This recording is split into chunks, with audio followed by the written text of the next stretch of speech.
being bombed again is intolerable. Mr. Speaker, over the weekend, with our allies, a statement with President Macron and Prime Minister Carney last night. And I want to put on record today that we're horrified by the escalation from Israel. We repeat our demand for a ceasefire as the only way to free the hostages. We repeat our opposition to settlements in the West Bank. And we repeat our demand to massively scale up humanitarian assistance into Gaza.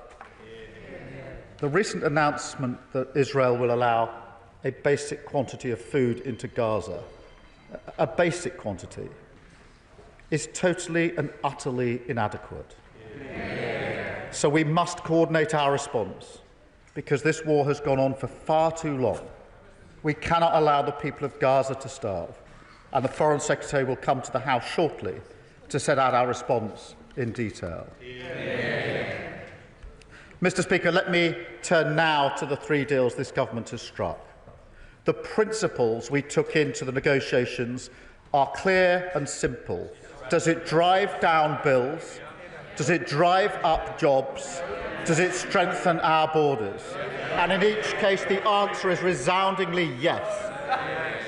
These deals release us from the tired arguments of the past and, as an independent sovereign nation, allow us to seize the opportunities of the future. A clear message sent across the globe that Britain is back on the world stage.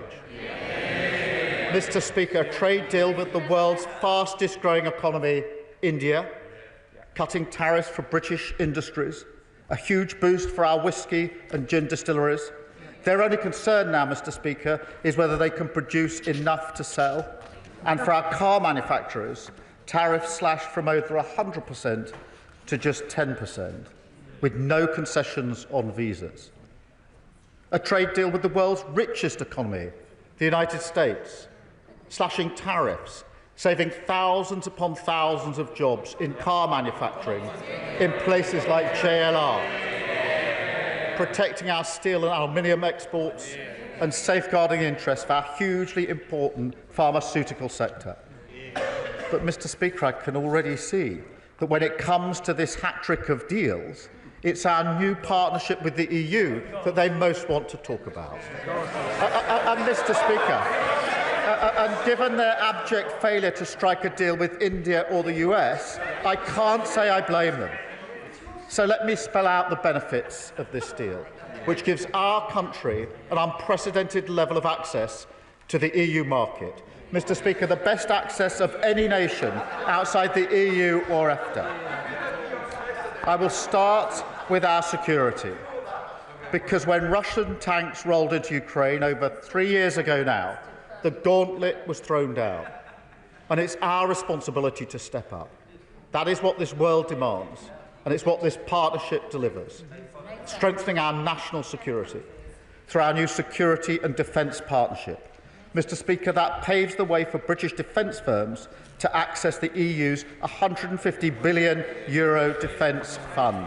That will support British jobs, British wages, British livelihoods. The partnership also increases cooperation on emissions trading, saving UK businesses from having to pay up to £800 million of EU carbon taxes, once again backing British businesses.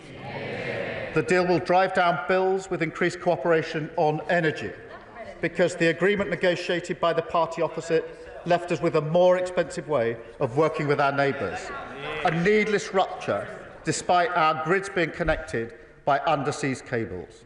This partnership brings those systems together again, benefiting British bill payers and boosting clean British power in the North Sea. Mr. Speaker, it also strengthens our borders, because again the previous deal left a huge gap, weakened our ability to work together to tackle illegal migration, the ultimate cross-border challenge.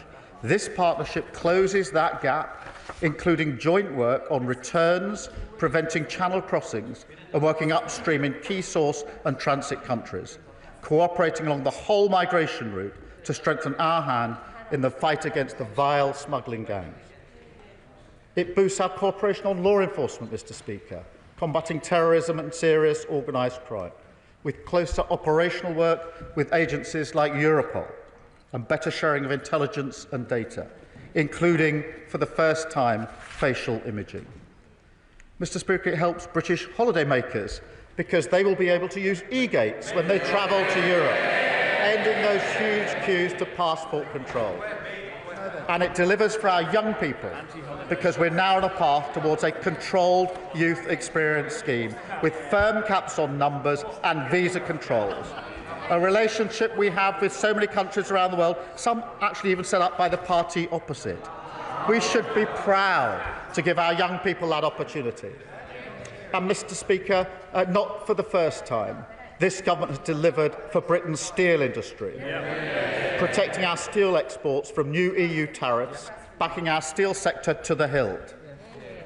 But last but certainly not least, Mr. Speaker, we have a new SBS deal, as promised in our manifesto, that will cut the price of the weekly shop, more money in the pockets of working people, less red tape for our exporters, no more lorry drivers queuing for 16 hours at the border with rotting food in the back, no more needless checks, the inevitable consequence of their policies that made it so much harder to trade, even within our own market, between Great Britain and Northern Ireland.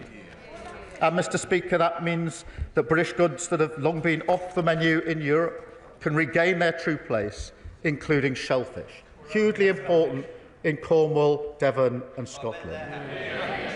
Because, Mr. Speaker, not only does our deal on fish provide stability, with no increase in the amount that EU vessels can catch in British waters, it also provides a new SPS agreement which slashes costs and red tape for our exports into the European market.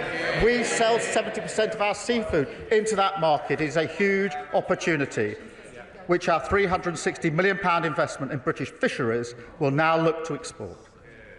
Mr. Speaker, the reaction to this deal from business has been absolutely clear. Mr. Speaker, I know you're a stickler for time. I don't have time to run through the list of supportive quotes from businesses. But this... Fine. All right. But this new partnership... It was great. Well, Mr. Speaker, this new partnership has been backed. This isn't the full list. The Federation of Small Businesses, the CBI, the Richest Retail Consortium, Asda, Morrison's, Salmon Scotland, the Food and Drink Foundation, the British Chamber of Commerce, Ryanair, Vodafone, producers of meat, foil and poultry, and on it goes. And I wonder whether that long list of businesses coming out to support this deal will temper the reaction of the Leader of the Opposition in her response. But then again, for weeks now, she's been dismissive of the benefits of any trade deal, in defiance, frankly, of her party's history. But it's not just them, it's also the member for Clapton, who's not here, the member for Kingston, who've both shown in their own ways that their parties simply do not get that if your whole approach to our allies is about striking a pose, then you don't get to strike a deal. And, Mr. Speaker, what that means in a world like ours, where deals are ever more the currency of security and justice, is that you don't get to make a difference and you don't get to deliver for Britain. That is what this partnership means.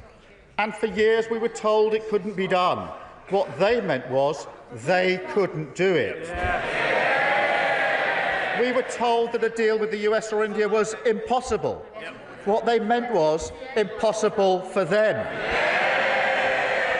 We were told that a choice must be made between the US and the EU. What they meant was they couldn't do a deal with both.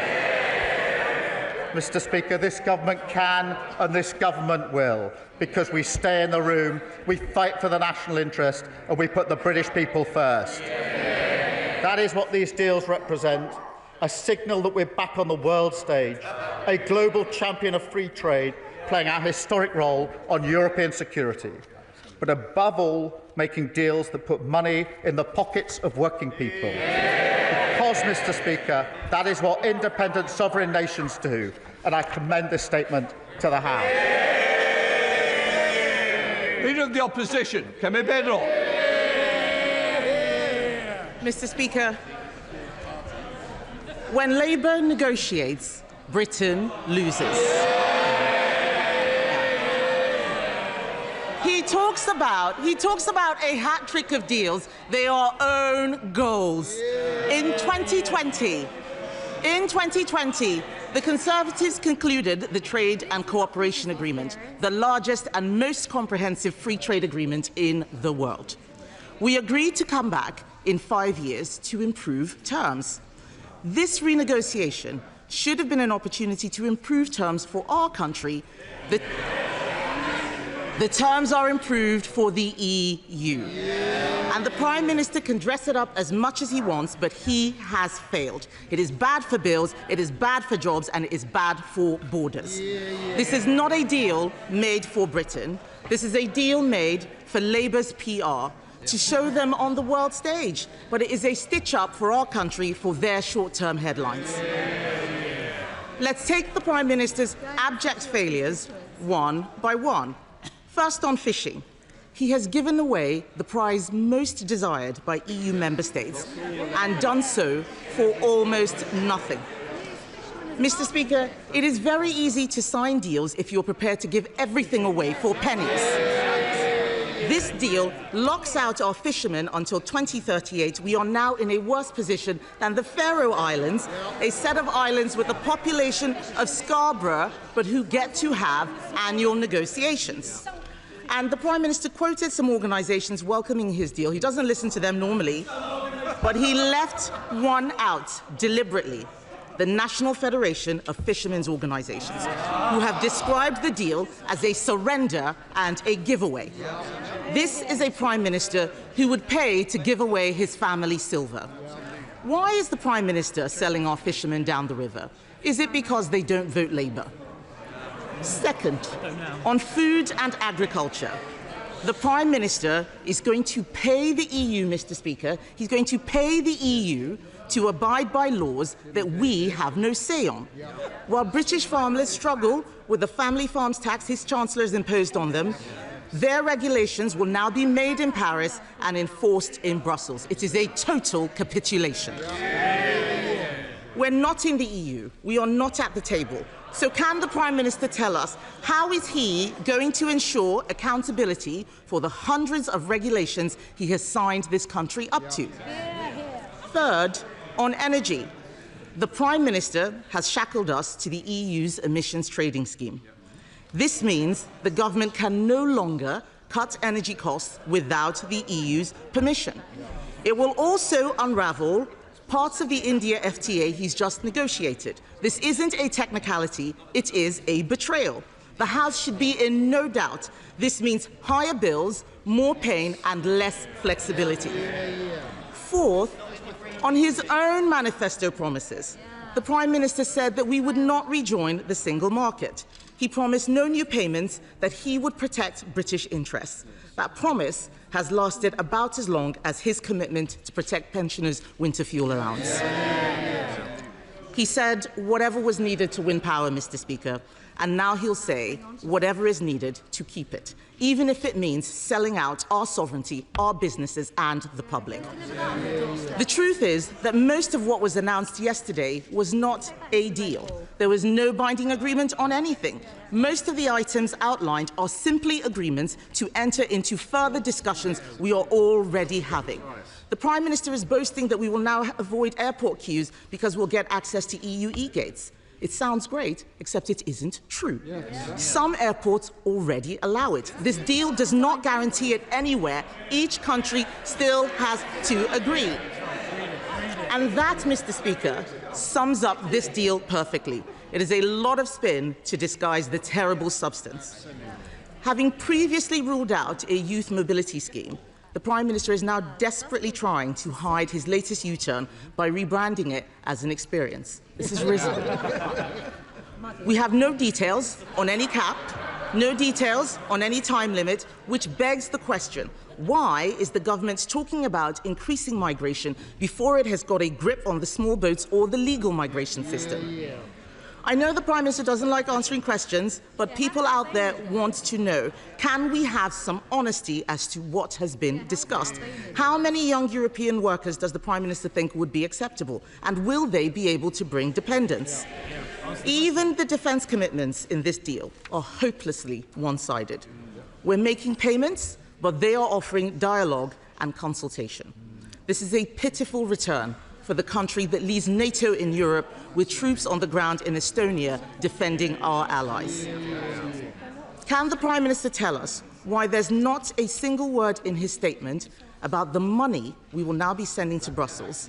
And can he set out how much those payments will cost taxpayers? Mr. Speaker, in government, details matter, and so does honesty. They're laughing, but this is a bad deal for the country. Look at them. This is how they laughed at the budget. They have no idea what it is they signed up to. He said he would stay out of the single market. He's going into the single market for agri-food, electricity and energy. He said he'd stay out of the customs union, but he is accepting EU tariff rules. How does he plan to stop the EU changing them to our disadvantage? He has no idea, neither do any of them. Because the British people know, Mr. Speaker, when they are being misled. They know that headlines fail. He didn't listen to the CBI on the jobs tax. He didn't listen to the FSB on the family farms tax. This deal has already unravelled. The damage is becoming clear. The political consequences will be huge. And here he is, trumpeting his success. And when he stands up in a moment, he'll deflect, he'll dismiss, he'll distract. But we all know the truth. This was a fiction of a speech, a fraud of a deal, a failure of a Prime Minister.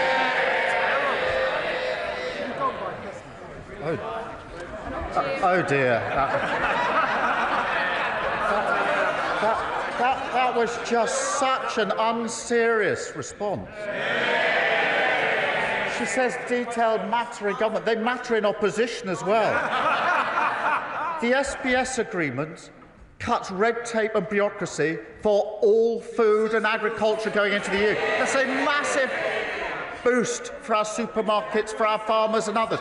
Why is it that all the supermarkets have come out behind this? Because they know how important the SBS agreement is. It's completely in our favour. Huge amount of detail there. The best agreement. On defence and security.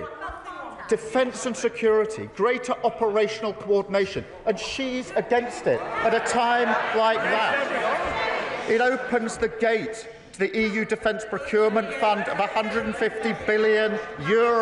That was a condition of it. It saves, Mr. Speaker, she complains about emissions. I'll tell you how much. Businesses were going to pay £800 million a year in tariffs that they won't now pay. That's why they're coming out in support of it. That's how much. The detail matters. The detail matters. Energy, we're already connected. We're not using that energy connection. Electrical access to the market. On steel, getting rid of the tariffs that will support British steel. And she's against it yet again. E-gates. And she says they're already in existence. This clears the way for e-gates everywhere. That's the huge difference. And if any of them doubt that, they should travel through a border today and see the long queues. And law enforcement, better operational working with Europol, and she's against it. Information sharing on facial mapping, dealing with criminal records, and she's against it. Against everything. She's absolutely unserious. She's also against the India deal, which of course does huge things for trades like whisky, where their only concern is whether they can produce enough. They've been absolutely clear about supporting the India deal, a deal they tried to do, and she now says she's against it. The US deal, which saved thousands upon thousands of jobs in car manufacturing, and JLR. I don't know whether she had the chance to do that trip to JLR, but she really ought to before she responds like that again. The US deal that reduces tariffs on steel so our steel can be sold into America, and she's against it and supports our whisky and gin. Mr. Speaker, she is against every single deal. She's the only ex-Trade Secretary who's against every single deal. This deal has been welcomed broadly because they're good deals. Now, let me turn... Oh, Mr. Speaker, you don't get a great long list of endorsements from all of the business associations, all of the companies. It's just they're so unserious that they're lost. They're lost into a descent in the abyss. They used to be a proud party of trading agreements. They have slid off into the abyss. That's where they are. And Mr. Speaker, on fishing, none of the rights negotiated by the party opposite have been removed. None of the rights. No change to access to coastal communities, the same as before. No reduction in the British quota or increase in EU quota, same as before. Reciprocal arrangements, same as before. What is new, Mr. Speaker, is the SPS agreement. For the first time and permanent, they were unable to do this. That reopens the EU market for shellfish and makes it much easier to sell British fish into our largest trading partner. And, Mr. Speaker, that's hugely significant because 72% of British fish is traded into EU markets. It's now easier to do that. And we're backing that with £360 million for our fishing and coastal grants. Mr. Speaker, she talks about the youth experience scheme. It is a capped scheme. It is time limited. It is capped. It's time limited. It is balanced. Mr. Speaker, on relation to standards, the truth is this: we are currently aligned in our standards. We just don't get the benefit of it. We want to continue to have high standards, and that's what the British public want, and that's what this deal delivers. We will have a role in shaping any future rules, and application of them is specifically subject to our constitutional arrangements. We will have a process in this Parliament to apply the rules. But let's be clear, we are already applying those rules at the moment. We're just not getting the advantage. This strips that away. It's good for our country, good for our economy. And it's a shame that she can't stand up and support it. Chairman of the Trade and Industry Committee, Liam Burn. Thank you, Mr. Speaker. This deal is good for business and this deal is good for Britain. Yeah. I want to congratulate the Prime Minister on embracing a good half of the Select Committee's recommendations, agreed, if I might say, Mr. Speaker, cross-party. While some in this House are proposing trade barriers, he is building trade bridges, and that is in the national interest. Yeah. Now, we have a deal, Mr. Speaker, but we do not have a date. And the OBR can't score the gains, and business can't plan for the benefits, and we can't suspend customs checks in Northern Ireland until we know when the new SPS checks will come into force. So what timetable has the Prime Minister given to his negotiators for when that SPS deal will come into effect? Because business needs certainty, and for that, we need clarity. Can I first pick up on his point about cross-party support at the Select Committee? Because there are members of the party opposite who I think are ashamed by the response to the Leader of the Opposition and know very well that these are good deals that should be supported. A number of backbench MPs are already coming out saying, actually, these deals are good and in the national interest. Mr. Speaker, you know who they are. Mr. Speaker, on the question of pace, let me assure the honourable gentleman, we've moved at pace to get the deals, and our instructions to our teams are to move at pace now to implement the deals, and that's what we'll do. We negotiated these in a number of short months. We'll keep moving at the same pace. Leader of the Liberal Democrats, Sir Ed Davey. Thank you, Mr. Speaker. Can I associate myself with the Prime Minister's remarks about the appalling situation in Gaza? And when he's working with our French and Canadian colleagues to put pressure on Netanyahu, will he consider, with the French, having a formal recognition of the state of Palestine? Speaker, coming to the EU reset deal, the Prime Minister will know that we don't think this deal goes far enough to fix our broken relationship with Europe. But there are many parts that we do welcome. We have long been arguing for an agri-food deal to help British farmers export to Europe. We have long argued for a youth mobility scheme to give our young people incredible new opportunities and British businesses, especially in hospitality, a boost. We have long argued for closer alliances on defence in the face of Putin's imperialism and Trump's unpredictability. So can I welcome the progress on these issues, even if it is only very limited progress on things like youth mobility? Because, Mr. Speaker, we've all seen the terrible damage caused by the Conservatives' Brexit deal. And hearing the Conservative leader complain today is like listening to a backseat driver who previously crashed the car. Our country has moved on from the divisive Brexit wars of a decade ago, and some members of this House need to do the same. But does the Prime Minister accept that this deal must be only the first step? And we must be far more ambitious in strengthening our economic and security ties with our nearest neighbours. We believe that a bespoke customs union is a key part of that. Not turning back to the past, but forming a new partnership that serves our national interest. I know the Prime Minister once made that a red line, but he will accept that the world has changed since then. So will he open negotiations on a customs union to get a better deal for Britain? Mr. Speaker, a trade deal to dwarf all other trade deals. Well, Mr. Speaker, on his question of first step, it is intended that this is the beginning of a process to complete on what we've already agreed, but also to have annual summits so that we can take our cooperation and coordination further step by step, and we will do that whilst keeping to the red lines that we had in our manifesto. On the question of a customs union, the problem with his proposal, as I know he knows, is that we've just struck the deal with India.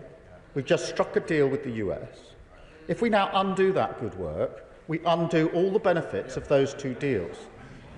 And for JLR and car manufacturers, this is the here and now of their jobs at the moment.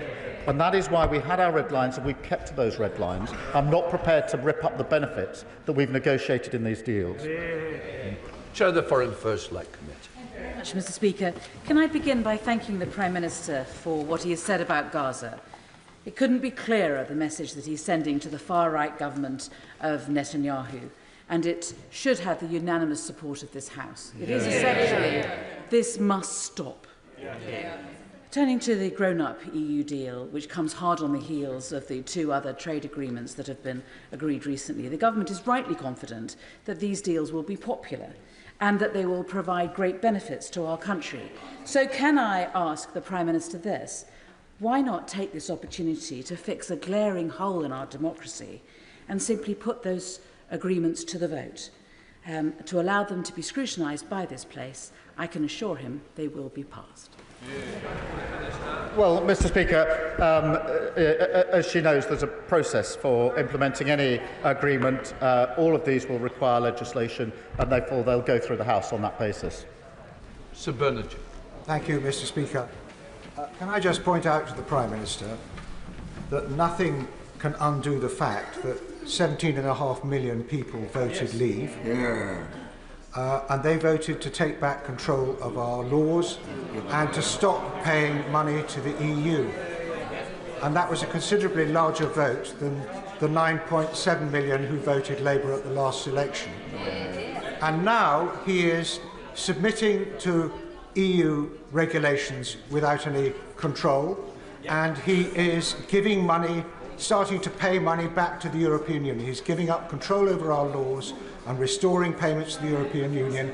He will pay a bitter political price for this betrayal. Mr. Speaker, he knows full well that we had a red line about not rejoining the EU, no single market, no customs union, no freedom of movement. We were told it was impossible to negotiate a better deal with the EU with those red lines. We've just done it.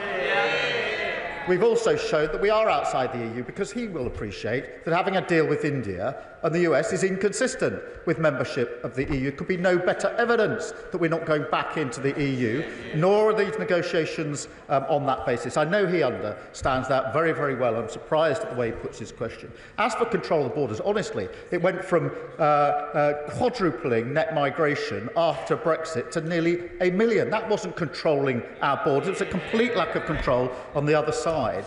Mr. Speaker, on the question of payments, I do think it's important to appreciate that we've achieved unprecedented access to EU markets without the budgetary payments of member states. That is an incredible achievement. The only payment of the SPS agreement are administrative costs to support the relevant costs of implementing and administering the scheme. For schemes and payments where it's in our national interest, we will negotiate proportionate contributions, as already happens under the deal negotiated by them, for example, in relation to R&D and into Horizon. He knows all that very well. Dave McHillier, Chair of the Finance Committee.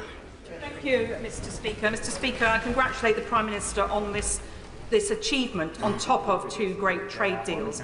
This is also important if we're trying to deliver growth in the economy. And could he outline what he thinks the 2 or 3 main gains are in short order to boost the economy so we can build that public spending that we so badly need? Well said. Well, Mr. Speaker, the way we've approached it is the question of bringing our bills down, which is why the SPS agreement is so important, protecting and driving up jobs, which is why both the EU, the India and the US agreements are so important, particularly for car manufacturing, but equally for pharmaceuticals, which are protected under our agreement. But, Mr. Speaker, there's a bigger picture here. These are 3 individual trade deals, but what they've done taken together is to show that other countries want to do deals with the UK now in a way that they didn't before. Esther McBeth. With youth unemployment higher in Europe, in countries like France, Spain, Portugal and Sweden, I can see why the EU pushed for a youth mobility scheme to help get their youth unemployment figures down. So can the Prime Minister tell the House what impact assessment he has done on his youth scheme for youth unemployment for young Brits, particularly white working class boys who suffer the most? And can he tell the House today the cap he has put on numbers for people coming into the UK? If he can't, this is a bitter betrayal of British youth. Mr. Speaker, this provides young people in the United Kingdom the opportunity to work, to study and to travel in Europe. It is going to be a capped scheme of limited duration and with visas, something, again, everybody said we couldn't negotiate. We have negotiated. And in relation to her question about what we're doing for young people in this country, she should look to the Trailblazer schemes that we set up that are helping young people back into work. Noah Law. Will the Prime Minister join me in inviting members opposite to celebrate the restoration of access to our British shellfishers and the reduction in frictions on the 70% of our British seafood that's exported to the EU, and encourage members opposite to get out there and help us deploy the £360 million of fishing and coastal community funding that we have unlocked? Well, I thank him for his question. Under their deal, shellfish was locked out. Shellfish can now be sold back into the market, hugely important for places like Cornwall. That's why their response to this is so unserious and so un-Tory, if I may say so. Sir Oldie. Thank you very much, Mr. Speaker. On 6 separate occasions since the beginning of the year, I've asked the Paymaster General about plans for a youth mobility scheme, and every single time he told me that Labour had no plans. I realise I was in error. I should have asked about a youth experience scheme. But I'd like to ask the Prime Minister now, does he have a timescale for when such a scheme can be put into operation and start to see the benefits that we on the Liberal Democrat benches know that this can bring to young people here in the UK and across the EU? Well, I thank her for her question. We've moved at pace to get this far. And we now need to move at pace to implement what we agreed yesterday. So we will be doing that and we'll update the House as we do so. Marcia Ricardo. Thank you, Mr. Speaker. Can I begin by congratulating the Prime Minister and colleagues on their success at the summit? The government's hard work has paid off. This is a good deal and a good first step. Businesses will benefit from a reduction in red tape and consumers will see cheaper bills in the long run. The announcement on Youth Experience and the Erasmus Plus will be welcome to the many young people in my Battersea constituency. I also welcome the recognition of the value of touring artists, both in the EU and in the UK. I realise the barriers to touring are complex, Prime Minister, but will he actually commit to keep up the hard work in this area so we can begin to reduce and break down those barriers?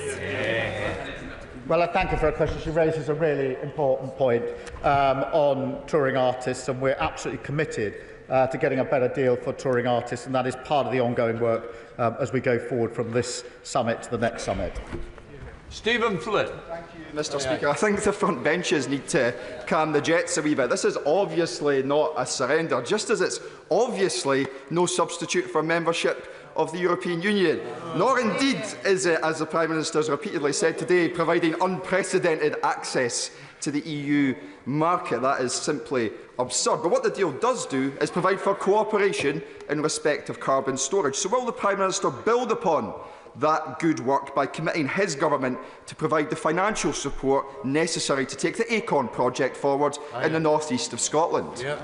Well, Mr Speaker, this deal does allow us to move forward on renewables and carbon capture as part of the package around renewables, which is why it's so important across the United Kingdom, but particularly in Scotland, because of the potential for job opportunities there. And so, of course, we'll press on there. I would gently ask him to reconsider whether he shouldn't support these deals for the whisky sector in Scotland. Scottish Salmon came out yesterday hugely in favour of this deal. He should stand up and support the work that we're doing. Lib Dems. Speaker, my Carlisle constituency is home to the world's oldest biscuit factory. Carr's has been making table water, ginger nuts and custard creams for many, many decades. In fact, in about 15 years' time, it will celebrate its 200 years in business. Could the Prime Minister say more about the importance of this deal to food and drink businesses like Pladis, who own and operate the Carr's biscuit factory? Thank you for raising this. For food, for biscuits, for all the content covered by our SBS agreement, this is a massive step forward because it gets rid of the red tape and the bureaucracy, which costs each business thousands upon thousands of pounds. So, Mr Speaker, this is good for biscuits, good for business. Where's the crumbs? Dame Harriet Baldwin. Thank you very much, Mr Speaker, and may I get a serious answer to a very narrow and specific question. We know how much fishing rights the Prime Minister was prepared to give away for how many years in order to accede to the EU demands, but how much UK taxpayers' money is he willing to hand over to the EU to sign up to their protectionist demands? Well, I remind her that nothing that was negotiated by the last government on fishing has been given away, quite the contrary. In relation to costs, I gave an answer earlier in full, which is we are not paying into the EU budget in the way that EU members do, and that's why this unprecedented access is so important. In relation to schemes and programmes, yes, we will make a proportionate contribution in the same way as happens under the agreement that was negotiated by the party opposite in relation to Horizon and R&D. So it's on the same basis and the same principles that her party, her government as it then was, negotiated in relation to the current arrangements. It's hard to see why, having negotiated those arrangements, they're now suddenly against them. Matthew Patrick. Thank you, Mr Speaker. The energy industry is central to our mission for growth, but it's also important in our tackle against the generational challenge that is climate change. That is a sentiment felt in my constituency of Wirral West, which is proud to be a regional hub of carbon capture and hydrogen storage. Could the Prime Minister please set out how this deal supports the energy industry so we can pursue the growth, bring down energy bills and tackle climate change? Well, it does so in two ways. Firstly, it makes permanent the energy chapter in the current deal, and then it goes beyond that, Mr Speaker, to allow us to cooperate and coordinate more closely on energy. We do have the ability already for connection on energy. We're now able to take better advantage of it. Gavin Roberts. Mr Speaker, the Prime Minister will recognise that successive governments and successive parliaments have caused unnecessary and at times intolerable damage to our union. So we can recognise the reduction of some checks on some issues.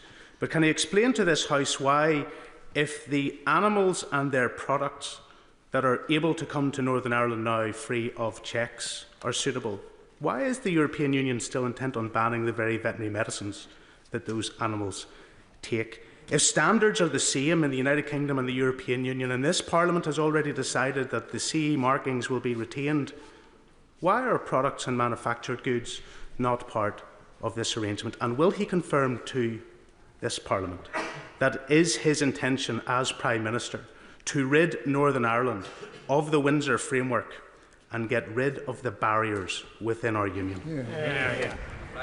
Well, can I thank him for his question, as he will no, the SPS agreement that we have negotiated is good for Northern Ireland because it means that the current SPS agreement for Northern Ireland now is complemented by and comes up against the agreement for the UK as a whole, and that will be a huge step forward for Northern Ireland, which I know he cares about and others care about and I care about, and it is amongst the advantages of the SPS deal that we have struck. On the question of vet meds, I do understand the issue and we're working to resolve the particular problem that he has set out, and he's right to do so, but we're working to resolve that. I think we're in a better position to resolve it by cooperating and coordinating with the EU, which is what we are doing. On the Windsor framework, it is important that we implement the agreements that we have in place, because the blunt truth is nobody will make further agreements with a country that walks away from the agreements they've already put in place. Matt Doodle. Thank you, Mr Speaker. The last Tory government left the British people at the back of the European queue. That was true for exporters, for farmers, for businesses, but most obviously for my constituents it was true when they stood and watched other nations skip through the e-gates at airports while they waited for hours. Because of it, holidaymakers in East Renfrewshire are eager to spend more time at the poolside and less time at passport control. Can he confirm when he expects to see the benefits of those arrangements around the use of e-gates? Well, I thank him for his question. The arrangement we got to yesterday with the EU is an absolute clarity that there's no impediment to e-gates, which means that we can now work with member states to get them in place as quickly as possible. And we've already started our work with them to get the e-gates through. We've now cleared the barrier, we're now getting on with it. For very, very years, we've had queues because of their bad deals, so pipe down. Art France. Thank you, Mr Speaker. The most pernicious part of this deal is dynamic alignment, by which we become an automatic rule taker from the European Union. Labour have been briefing journalists. We have an opt-out from that. I've read the document in detail. We don't. And besides, the ECJ is the ultimate arbiter in a dispute. It is, so the EU will always win. Why, Prime Minister, when the British people voted peacefully and democratically to leave the European Union, have you surrendered that right and made us a rule taker to the EU once again? I'd forgotten about some of the nonsense that's spouted. Just on the question of how the rules are made, they will go through a parliamentary process in this House. We are already aligned. We are in alignment. We are just not getting the benefit of it. This gives us the benefit which will be counted in the business jobs and bills that we can deal with this. And in relation to an independent arbiter, there's independent arbitration where there's disputes in this agreement. Look, they all know this. Every trade deal has an arbitration clause to deal with the settlement of disputes. All trade deals have that, including all the trade deals that they have negotiated.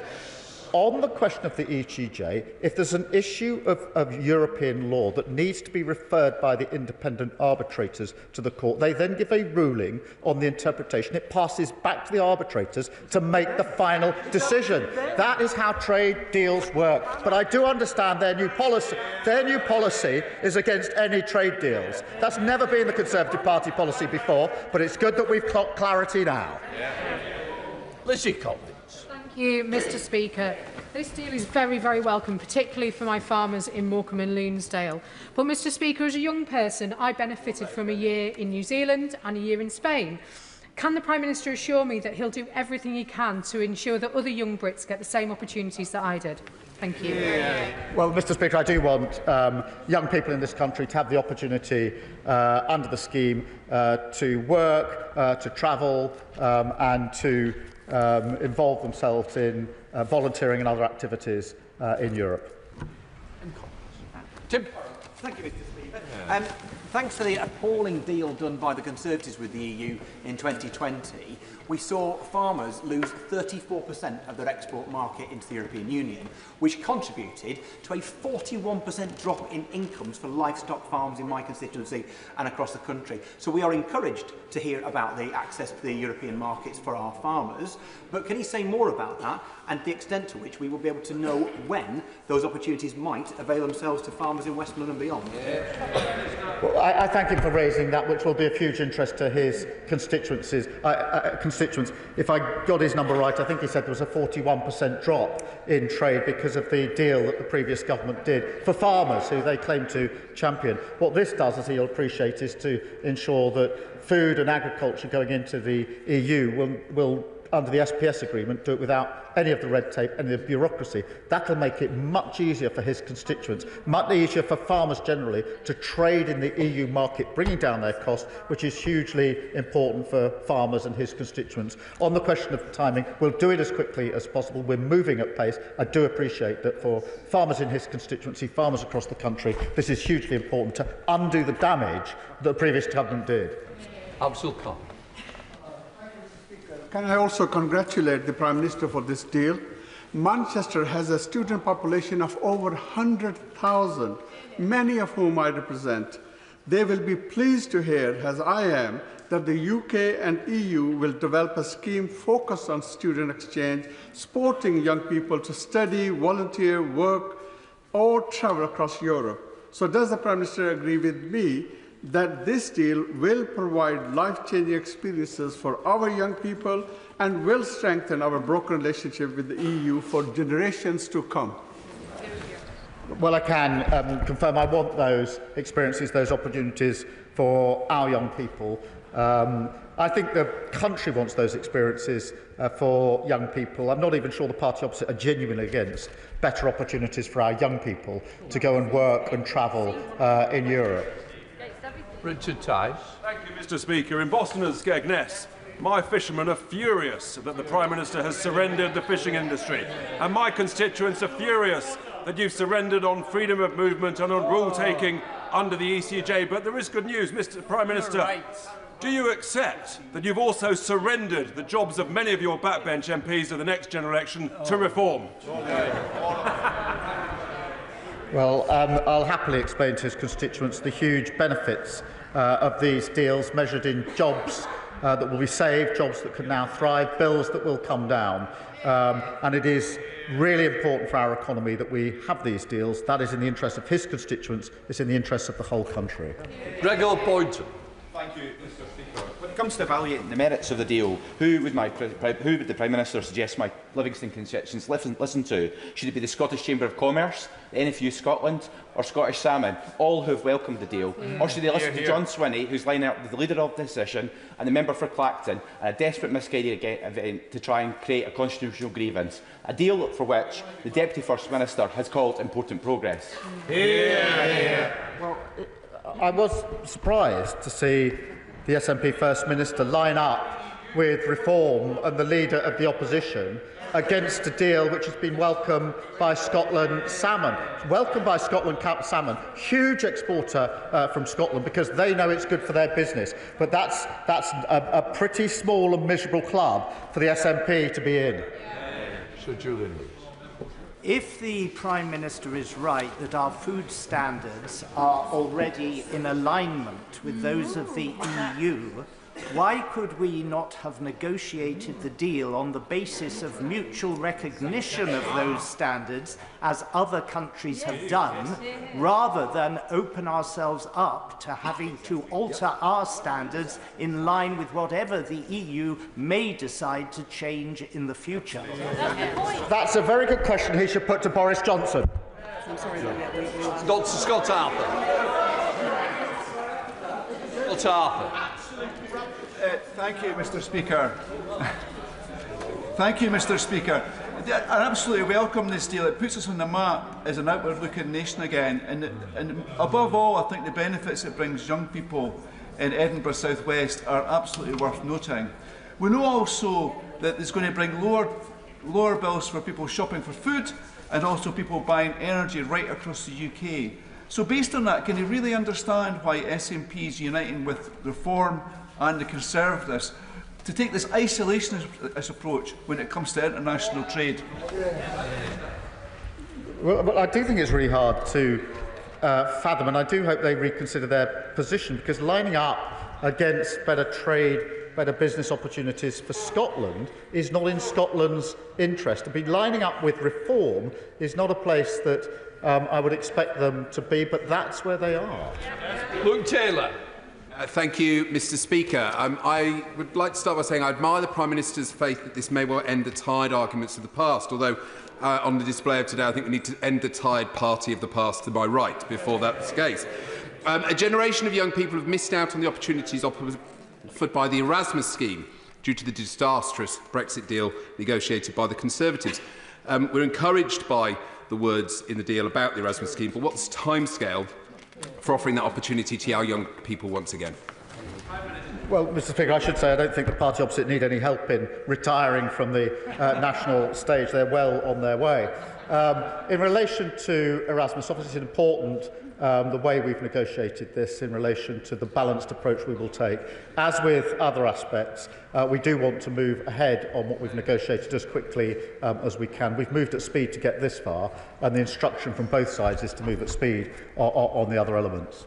Thank you, Mr. Speaker. Mr. Speaker, I agree with the Leader of the Opposition when she says what matters is whether the terms of the deal have improved for the country and that detail matters. 16,000 firms in this country stopped exporting to Europe under the deal that her government negotiated, and exports dropped a third because the price of her Brexit was paperwork.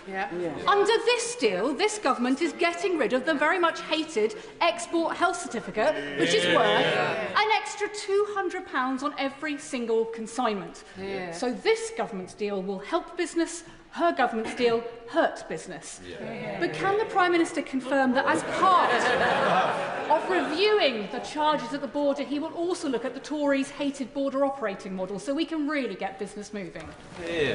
Well, Mr. Speaker, she puts her finger on it, because under their deal there was huge bureaucracy, huge red tape, huge cost to businesses. The reason businesses have come out to support this in huge numbers is because they know this deal is going to make life better for them, it's going to improve their business opportunities and drive our economy forward. After a blunt. Thank you, Mr. Speaker. I asked the Prime Minister on the 7th of May to reassure the House that he would not hand over hard-won controls over UK fishing waters in backroom deals with Brussels. In reply, he said a better deal can be had. Does he agree that EU access to our waters until 2038 is only a better deal for Brussels and nothing short of a betrayal of British coastal communities? Mr. Speaker, the deal we've struck makes it easier for fishermen to sell into the EU market. 72% of their fish is sold into the EU market. Until we came along with the SPS agreement, which is permanent, they had to put up with the red tape and bureaucracy, the added cost, which the party opposite negotiated with disastrous consequences. This makes it easier for them to sell their fish into the market, which is hugely important to them. And on shellfish, which was banned by the party opposite, the doors open again, they can sell into the market. Hugely important. Mr. Speaker, may I put on the record my thanks to the Prime Minister and the Paymaster General for this landmark first step in the government's reset with the European Union. As the government removes barriers to trade, what further information can the Prime Minister share with the House about how the deal will bring down the cost of living, including for my Bolton West constituents? Well, Mr. Speaker, I would point him to the endorsements from the very many supermarkets yesterday who made precisely that point, which will allow them now to lower the price of goods and food on their shelves. That's good for them and their businesses, it's good for working people, and it massively helps with the cost of living. Liz Supple. These incremental improvements are welcome as we begin to move on from some of the illusions of Brexit, that we had all this and far, far more 10 years ago. The Prime Minister once argued, and we quote, "We should retain the benefits of the single market."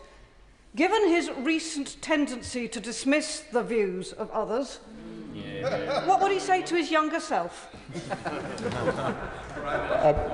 Mr. Speaker, I think last week I was overly rude, and I apologise. I do respect the honourable member.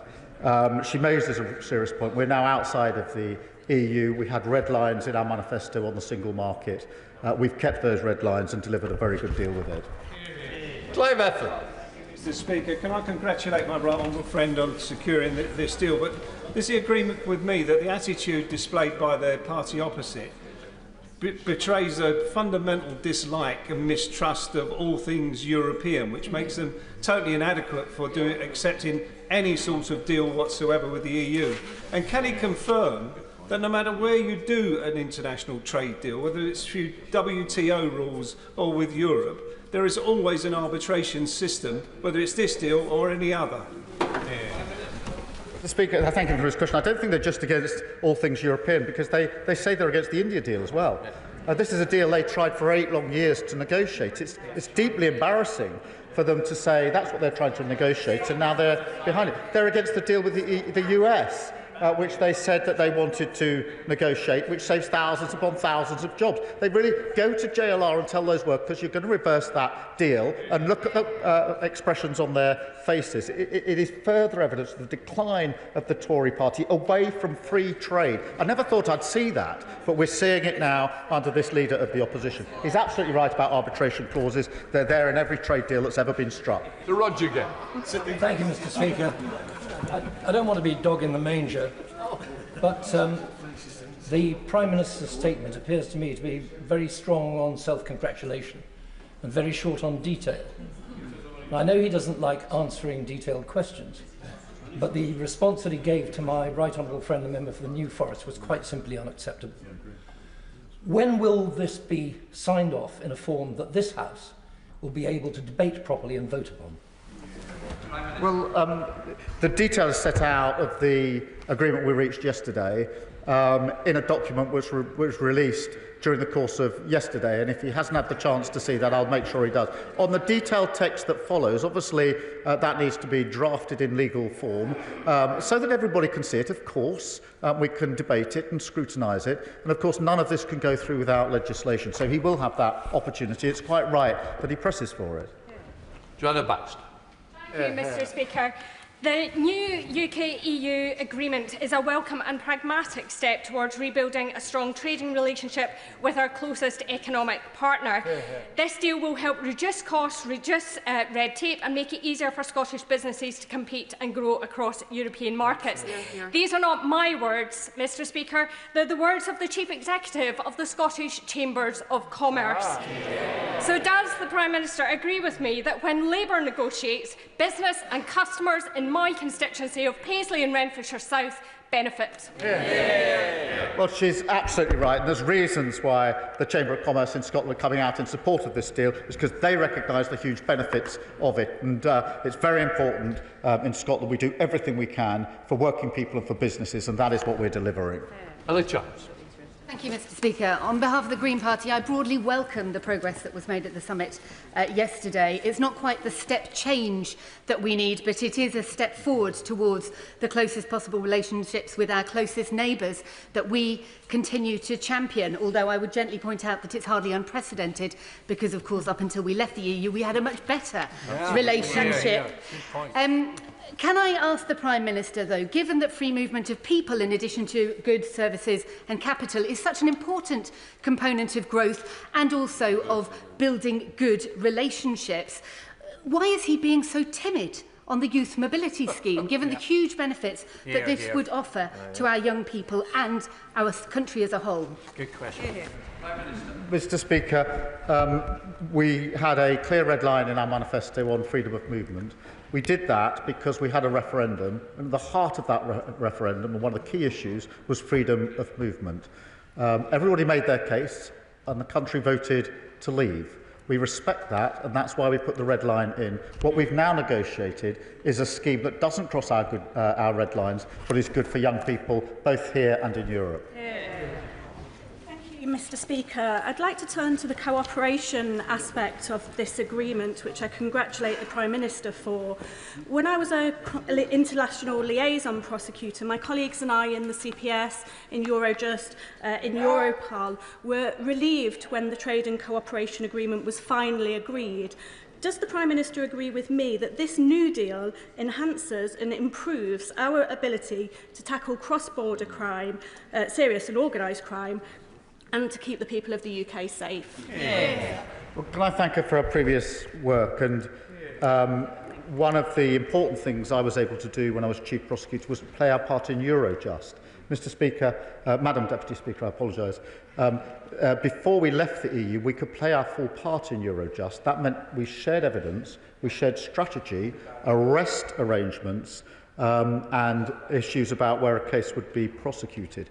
What we want to do is to ensure that we improve law enforcement by making sure that wherever we can cooperate better with Europe. That wasn't possible under the deal that the party opposite negotiated. I want to make sure that we have better cooperation on criminal justice issues. Callum Miller. The previous deal that was done by the Conservatives tied up many businesses in red tape, so I warmly welcome the progress on SPS. But advanced manufacturers in my constituency are part of integrated supply chains with the EU, and they are still tied up in red tape. In light of the further summits that will be held, can the Prime Minister outline what this government will do to reduce that red tape and allow them to grow jobs in my constituency? Well, I thank him. On SPS, obviously, we've taken that step, the red tape goes, but we do want to reduce trade barriers wherever we can, both with the EU and anywhere else, frankly, because at a time when we're moving into a new era on trade and the economy, we certainly are, we need to reduce trade barriers across the country for the reasons that he set out. Liam Conlon.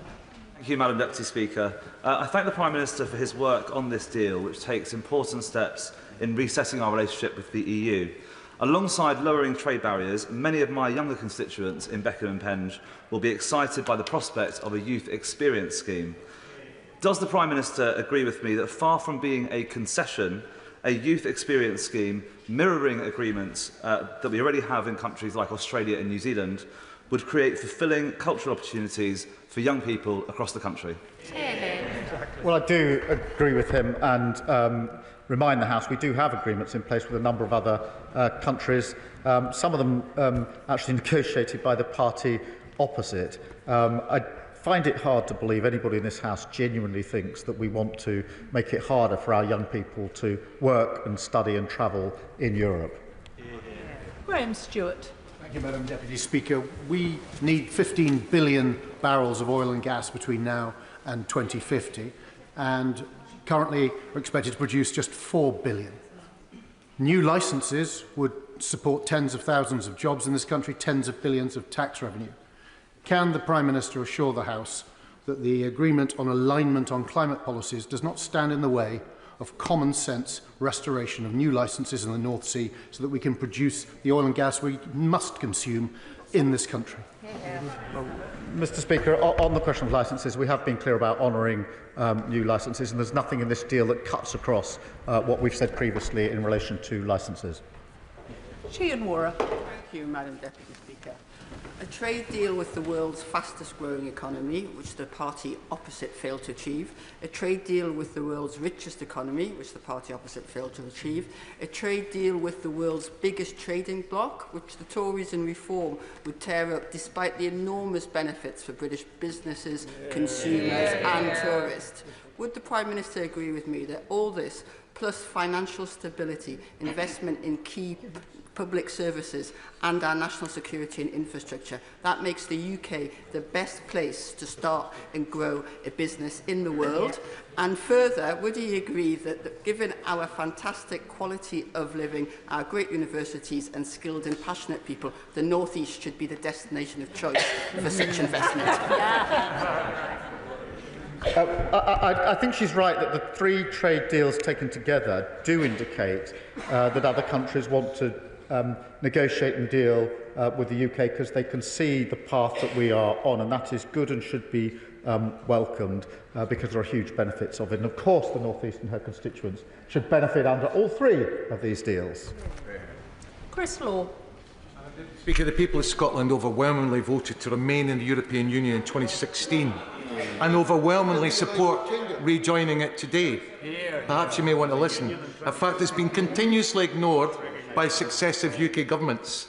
The limited measures announced do not come anywhere near to repairing the hammer blow that Brexit will continue to inflict on our public finances. Indeed, Madam Deputy Speaker, UK Government's own figures show the cost of Brexit is 20 times greater, or 4% of GDP, compared with this deal. So does the Prime Minister recognise that by continuing to pursue this disastrous Brexit policy, he's demonstrating that Westminster governments will never work in the interests of Scotland? I find it impossible to follow his reasoning. He thinks that we should be in the EU. He thinks we should be in the EU. That was voted on, but he's entitled to his position. But he's against a closer relationship. I don't understand why the SNP is against this deal. This is a closer relationship. There's a complete contradiction in the argument that he is making. And it's completely out of kilter with Scottish businesses who are welcoming what we achieve tomorrow. And on behalf of Scotland, they should be welcoming it. Conor Naismith. Madam Deputy Speaker, can I congratulate the Prime Minister for securing this sensible, pragmatic deal that demonstrates that we can respect the result of the 2016 referendum without settling for a bodged Boris Brexit. Does the Prime Minister agree with me that if the Conservatives and Reform want to rip up this deal, they should explain to my constituents why they should pay higher prices for food and energy? Well, I completely agree with him. They should go around the country and explain to constituents why they should pay higher prices. I think they'll get a pretty universal response. Harriet Cross. Thank you, Madam Deputy Speaker. Our fishermen had been promised, and the EU had agreed, that annual access agreements would be reverted to from 2026. But seemingly, at the 11th hour, the Prime Minister abandoned our fishing communities, our fishing fleets, and control of our seas by handing not 3, not 4 or 5, but 12-year of multi-annual agreements of access to the EU. He sold out our fishermen to meet his self-imposed deadline for announcing the agreement. He has shown that he won't stand strong for UK fishermen, so can he confirm that it will be Parliament who have the final say on the fisheries deal, and it won't be ratified elsewhere by unelected officials in Whitehall or Brussels? Well, Mr. Speaker, the simple fact of the matter is, under the agreement that they struck, it was much more difficult for fishermen to sell into the European market. We are making it much easier. That's 72% of their stock. Shellfish can be sold back into the market again, and we've set up a fund for our fishing communities. The alternative, which was to come off the current agreement, then negotiate every year with no certainty at all, is not good for anyone. Joe White. Thank you, Madam Deputy Speaker. I want to welcome and congratulate the Prime Minister for this deal, which will benefit so many of my constituents. And this is exactly what businesses in my constituency asked for when they sent me to Parliament. The youth mobility scheme will also benefit local farmers, but what I want to know is how young people in my area will benefit from it, opening up to experiences and opportunities that they would have never otherwise dreamed of. This is a scheme that must not just benefit middle-class kids on their gap year. Well, I completely agree with her wholeheartedly. This has to benefit all of our young people, and we'll make sure that it does, whether that's work or travel or study, because it is a really important opportunity for young people that we would want to provide to them and to help them then to take advantage of. Dr. Andrew Murison. How will Britain's head start in gene editing technology be impacted by the rule-taking reversionary measures that the Prime Minister has announced? Mr. Speaker, that is an issue that we are discussing and engaging on, because it's an important issue, as he well knows. Peter Swallow. Thank you, Madam Deputy Speaker. Morrisons have said this deal will ease pressure on food prices. Asda has said it has the potential to significantly reduce costs and bureaucracy, and the British Retail Consortium has said it will help keep costs down. So does the Prime Minister agree with their assessment that this deal will help families in Bracknell Forest and across the country facing a high cost of living? I think this will massively help his constituents because it will bring down costs. Morrisons isn't the only supermarket that's come out in support of this agreement. Pretty well all the supermarkets have come out openly supporting this agreement, and there's a reason for that, because it will bring the prices on their shelves down. That is good for working people across the country. Caroline Bowden. Deputy Speaker. I welcome the SPS part of the agreement that was signed yesterday, as I'm sure all the farmers of South Devon will, and those who are exporting fish and shellfish from Brixham. Now, the Prime Minister may not know the answer to this question, but perhaps one of his ministers will. Could I ask whether bivalve molluscs that are fished in Grade B water will be included in this SPS agreement, which is very important for one of my major exporters? Thank you. Look, I mean, she raises a really important issue. I'm not going to pretend I've got the answer in my back pocket, but what I will do is make sure that she gets the proper answer to her question that is detailed, that she can then make use of with her constituents.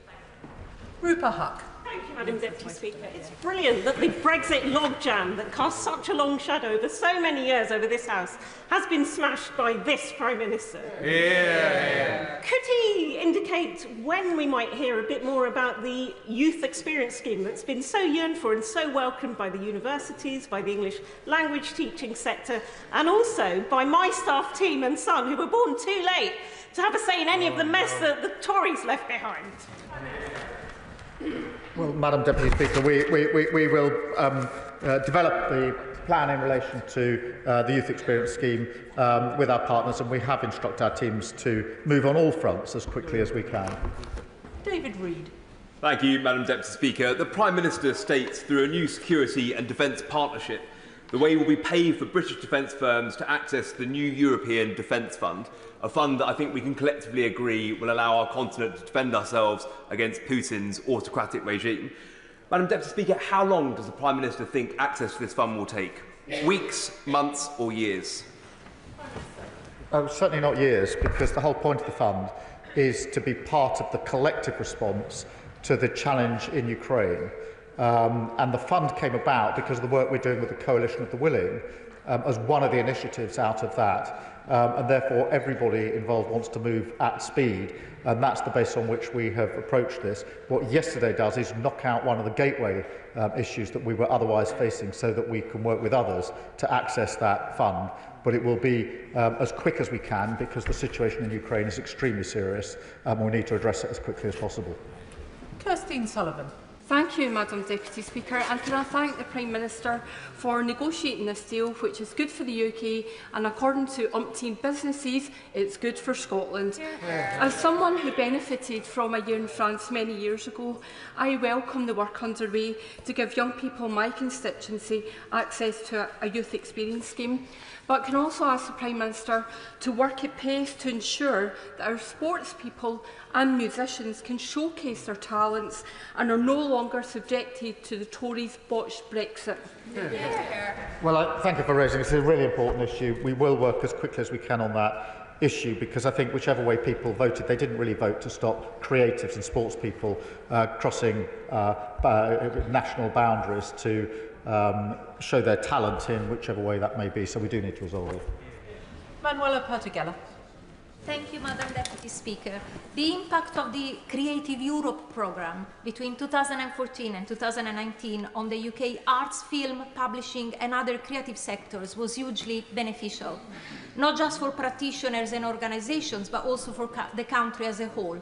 Will the government look into the possibility of participating again to this creative programme to further boost the economic potential of our creative industries? Madam Deputy Speaker, we're obviously set out yesterday the areas where we'd reached agreement. We will now have annual summits, but we'll approach this on a value for money basis. Luke Charters. Madam Deputy Speaker, can I congratulate the PM and the Paymaster General on this deal, which makes York Outer better off, and in particular the agreement on e-gates, a deal which the party opposite could never achieve. So will the government prioritise e-gates talks with member states in popular holiday destinations like Spain, Portugal and France to ease summer travel chaos for sun-seeking Brits? Yes, we will, and we already are, because it's important that we now get on with this as quickly as we can. Ben Obsijekti. Speaker. Ursula von der Leyen yesterday said a second step of further negotiations would be required before British firms would be eligible to compete for joint procurements aligned to the Security Action for Europe Fund. The Prime Minister spoke warmly about the positive industry response, but the CEO of the ADS Group has said it was somewhat underwhelming in the lack of detail. So what is the detail on the areas that need further negotiation before British firms even have the possibility of bidding for access to the Safe Fund, let alone the creation of thousands of jobs?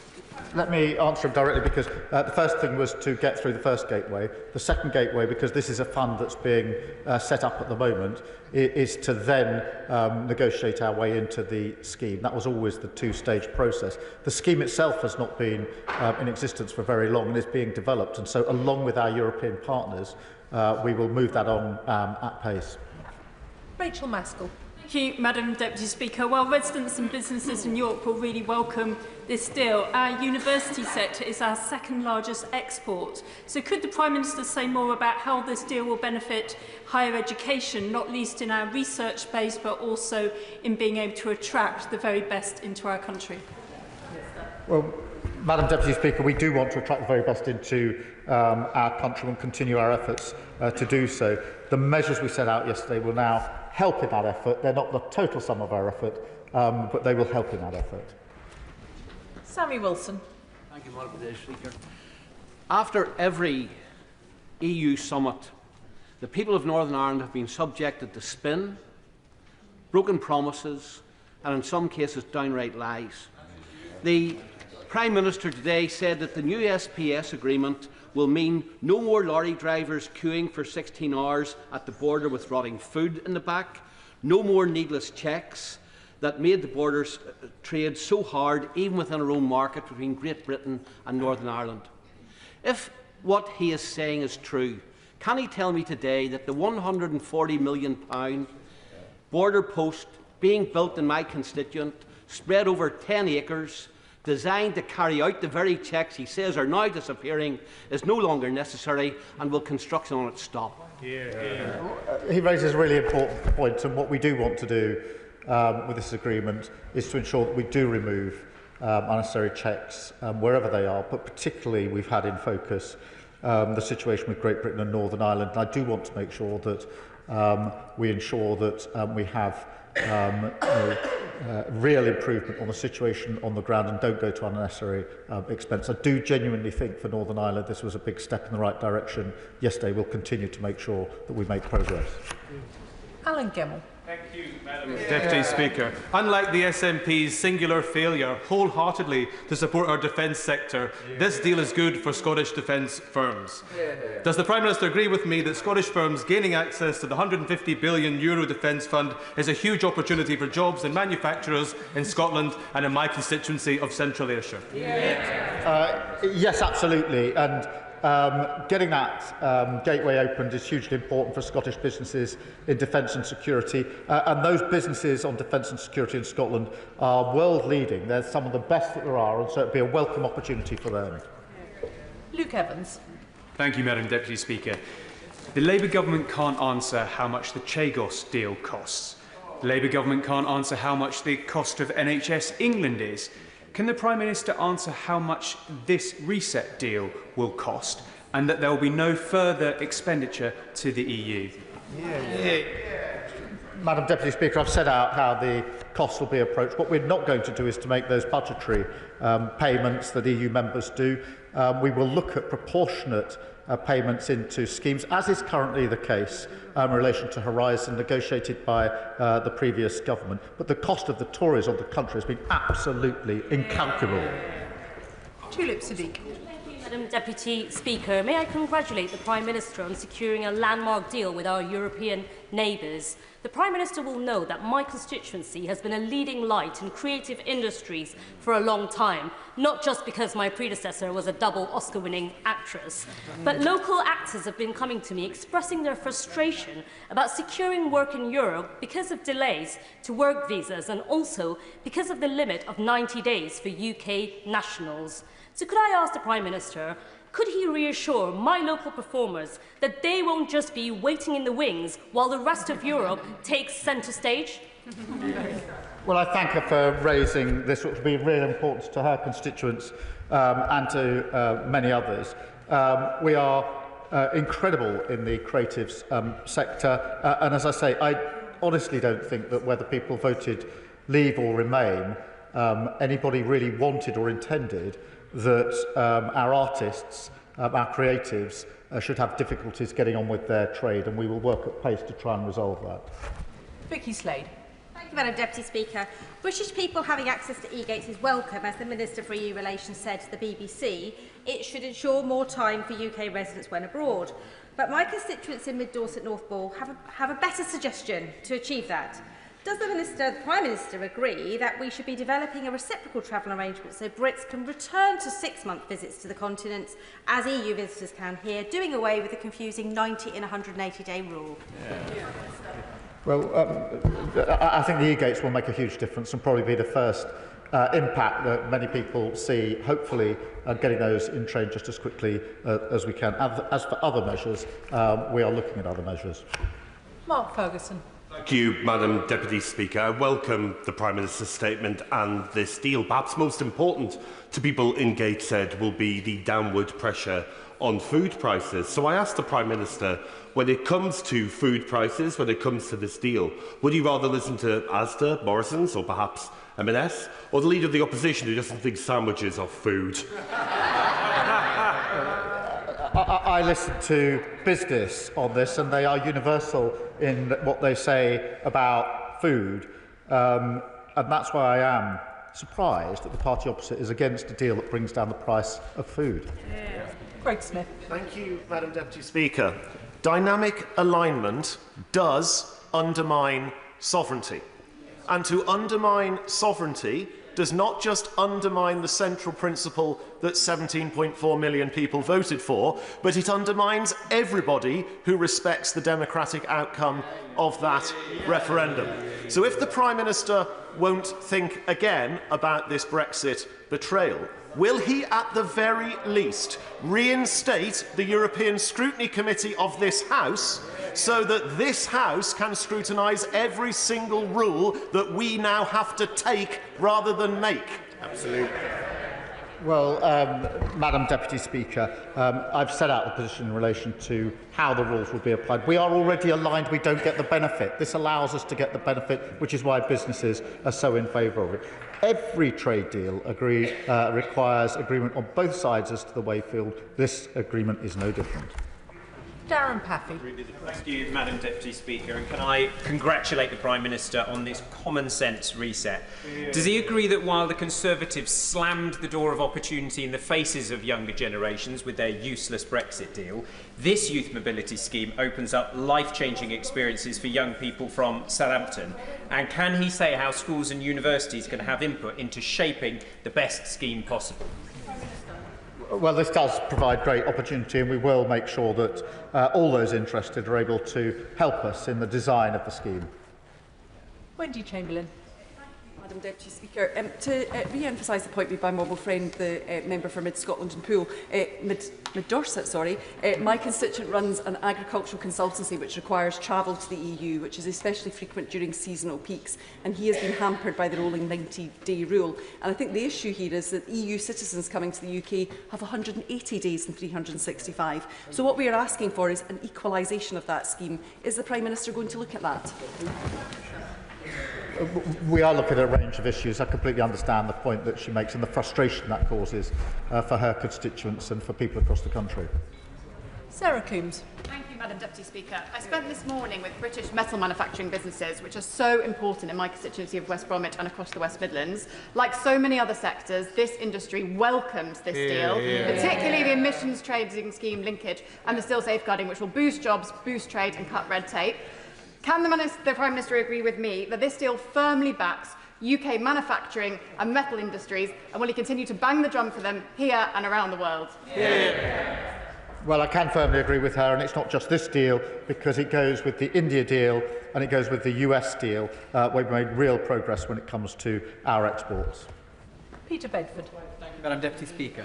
Given that my constituents in Mid-Leicestershire overwhelmingly voted to take back control of their borders at the 2016 referendum, what safeguards specifically is he putting in place to ensure that his youth experience scheme isn't open borders by the back door? Otherwise, it'll be seen by my constituents as yet another Brexit betrayal. Yeah. Well, the scheme will be time limited, it will be visa-led, and it will be capped. And that is a good scheme for young people in this country to go into Europe, but it will have those features which we negotiated because we had a red line about freedom of movement. Josh Fenton-Glynn. Deputy Speaker, Calder Valley is home to many of this kind of SMEs that simply stopped trading with Europe because of the disastrous deal from the benches opposite. Can the Prime Minister assure me that he won't just stop here, but he will continue to work to open more of our borders to more of our businesses? He raised a really important point, and the Federation of Small Businesses have come out strongly in favour of this deal for that very reason, because they know the impact it will have on small and medium-sized businesses. Yeah. Danny Chambers. Madam Deputy Speaker, I thank the Prime Minister for this statement today. It's certainly a step in the right direction, and closer ties of Europe's got to be good for businesses and farming. I would like to ask the Prime Minister specifically about medicine supplies and shortages. Madam Deputy Speaker, I've heard from a worryingly large number of people in Winchester with chronic health conditions who required vital daily medication to manage their condition, for example, anti-seizure medications or ADHD medication. Will the Prime Minister commit to removing medicine supply barriers with Europe and also commit to delivering an EU medicines agency agreement to ensure we can free up these supplies? He'll have seen how far we got yesterday, but obviously we want to move forward from there. We'll look at a range of other issues. I can't make any promise or commitment here. It'd be wrong to do so. But where there are frustrations, we want to unblock frustrations. Common sense drives this. Gordon McKee. Thank you, Madam Deputy Speaker. A deal with India, the United States, and now this government is repairing our relationship with Europe. That is something that I and thousands of my constituents will welcome. So can I congratulate the Prime Minister and ask him to go as fast as we can in securing the finalisation of the scheme to allow our young people to live, work and study in Europe? Well, I endorse his comments, and we will go at pace to move on the commitments we made yesterday. Dr Caroline Johnson. Thank you, Madam Deputy Speaker. Madam Deputy Speaker, some of the free trade deals that we already have require us to have autonomy over our regulation. The Prime Minister has said today we will not be a rule taker because we can discuss the rules in this place. But discussion is not the same as control. Can he confirm he has not ceded control to disapply or diverge from regulations in Europe? She will see from the agreement text that this is subject to our constitutional arrangements, and in the application of the rules, it is the application in this House that matters. Claire Hughes. Thank you, Madam Deputy Speaker. Can I also put on the record my thanks to everyone who's worked so hard to get this hat-trick of deals across the line. The EU is Wales's biggest trading partner. Over 90% of Welsh lambs exported goes to the EU. So would the Prime Minister agree with me that this landmark agreement is brilliant news for food and drink producers in Wales, not least mussel producers and farmers in my constituency of Bangor Aberconwy? Well, it will make a huge difference to her constituents, and she's absolutely right to champion their interests, and this deal will hugely help them in their businesses, in their trade, in their local economy. Robin Swan. Thank you very much, Madam Deputy Speaker. In an earlier answer, the Prime Minister said that he would continue with the implementation of the Windsor Framework. That will actually see more bureaucracy and red tape introduced between Great Britain and Northern Ireland before an SPS deal can be delivered. Will the Prime Minister not agree that if his partnership with the EU is so positive, it would be better to pause the implementation of any more bureaucracy and red tape and therefore add any more costs to Northern Ireland businesses before his deal can be achieved? I don't think we should pause the implementation of deals that we've already got. I do agree with the underlying sentiment that we should be doing everything we can through this deal and further steps to ensure that trade between Great Britain and Northern Ireland is the same for across the rest of the United Kingdom. Jessica Toll. Thank you, Madam Deputy Speaker. As the proud owner of 2 English bulldogs, can I welcome the reintroduction of pet passports? Not only will this make it easier for us to travel to Europe with Clive and Bertie, but it will also bring down the cost massively. And this isn't the only part of the deal that will bring bills down for British consumers. So can the Prime Minister tell us how my constituents in Bournemouth West will benefit from this deal? There we are, an hour and a half, and we didn't get to pet passports yet. But I'm really glad we did, because obviously this is an advance for pet passports, along with the very many other advances that will progress as soon as possible. I assume the party opposite against pet passport progress as well. Sarah Pochin. Thank you, Madam Deputy Speaker. Will the Prime Minister admit to the British people that this deal takes this country back under the jurisdiction of the European Court of Justice, which is now able once again to overrule our courts, surrendering our judicial sovereignty? No, I mean, that's just wrong under the agreement. There's an independent arbitration. It's the same... it's the same as the Windsor framework, which you negotiated.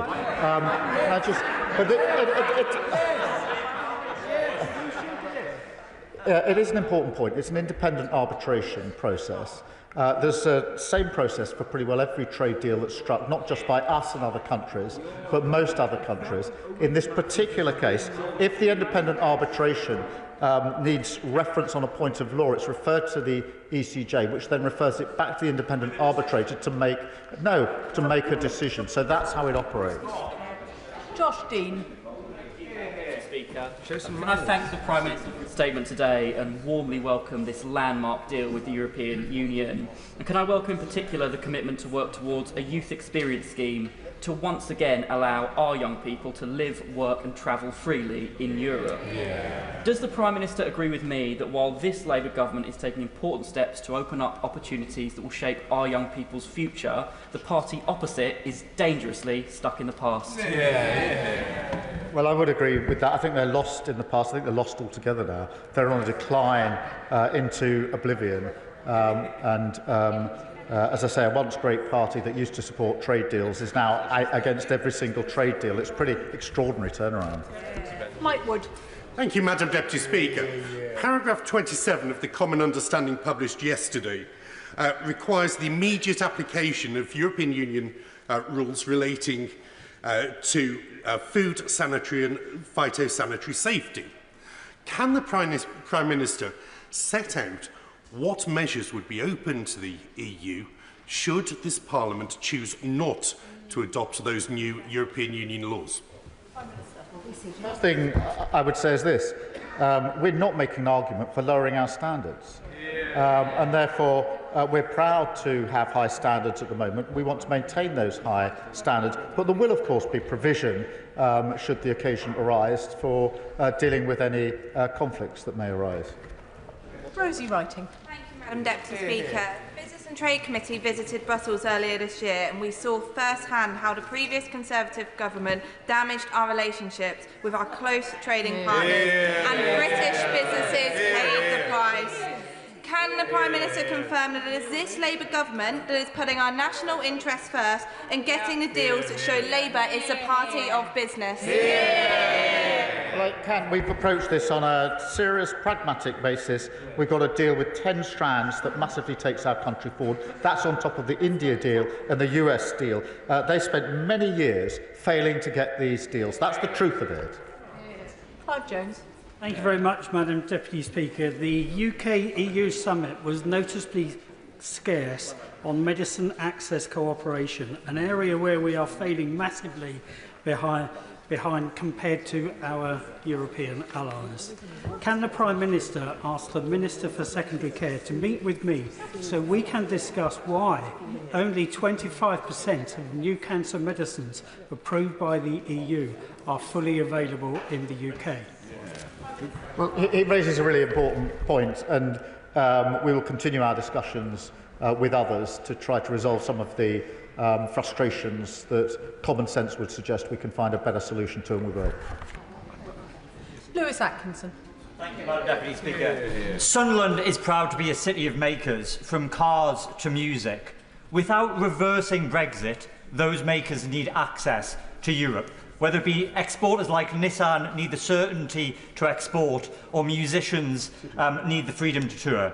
So can the Prime Minister outline how this deal will support good jobs in Sunderland, whether they be in the motor or the music industries?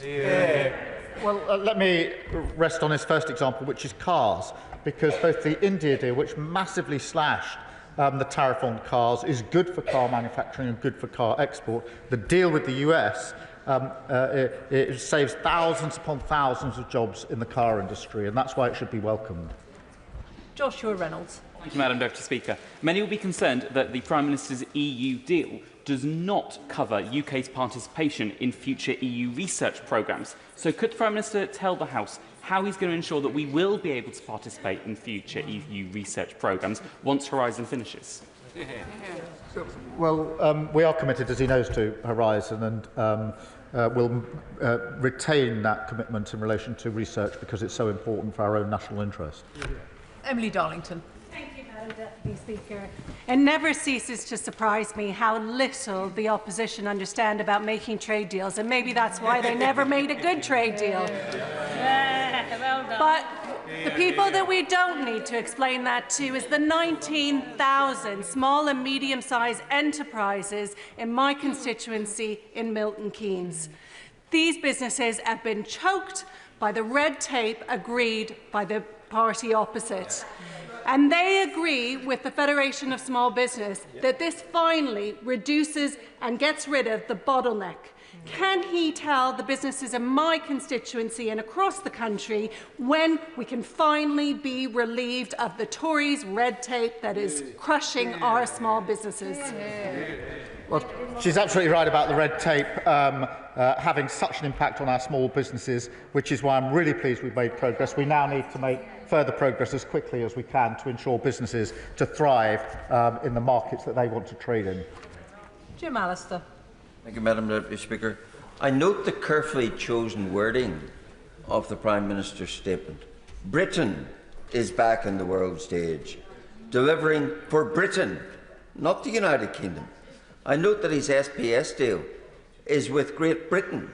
That, of course, is because Northern Ireland has already been captured by the EU, subject to its laws and its customs code.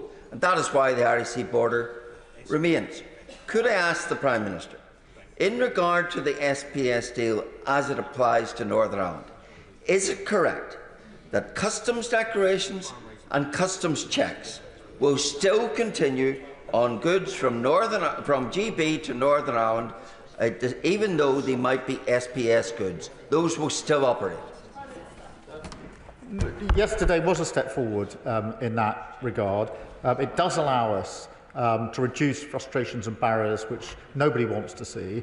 And I can assure them, I genuinely want us to get into the best position we can in relation to Northern Ireland. It mattered to me in the negotiations, and one of the principles we took into them will continue with that work because I do know how much it matters. Torquil Crichton. Deputy Speaker. I suspect if there was a barrel of salt herring in it for every member of the opposition, this fishing deal would not be salty enough for them.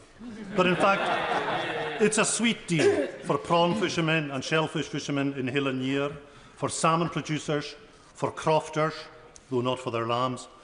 And isn't the real betrayal of fishing communities the fact, the challenge for reform, that 80% of England's fishing quota is in the hands of foreign companies or the super-rich?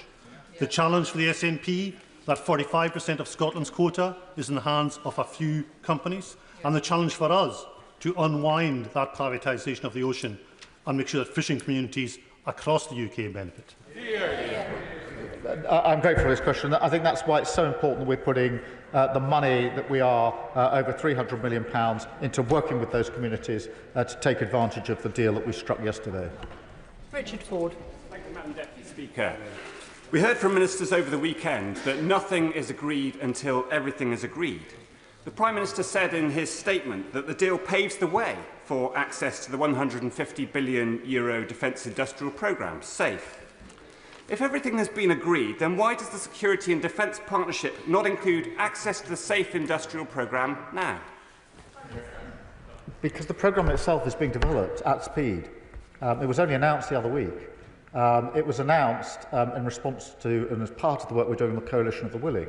And therefore, knocking out the first gateway was important. We will now work with the EU to ensure we can access that fund as quickly as possible. It's not a long existing fund that's been in place for years. It is developing at the moment in response to the situation in Ukraine. I think he does know that. Alistair Strathern. Speaker, I think the response to today's deal has been really quite striking. At a time when we need to be driving down on the cost of food for our constituents, retailers are lining up to say it will have that impact, and yet the Tories in Reform would like to put those costs back onto my constituents. At a time when we should be supporting our farmers and food producers, we're removing barriers and red tape, and yet opposition parties would like to bring those barriers back. My constituents voted for change because they were fed up of narrow ideological interests holding our country back. Doesn't this deal show why they were quite so right to do so? Madam Deputy Speaker, the principles are bills down and jobs up, and that's exactly what this deal delivers. Gregory Campbell. Madam Deputy Speaker, the Prime Minister has spent the past hour and a half indicating the benefits he sees from the deal. Does he agree with me, and does he recognise that one of the potentially toxic side effects of the deal is that there will be those on the left of UK politics who will see this as the first step towards rowing back on the vote of the people 9 years ago, while on the right of the UK politics they will see a determination to stop them, and therefore rather than bring people together it potentially could cause a toxic division.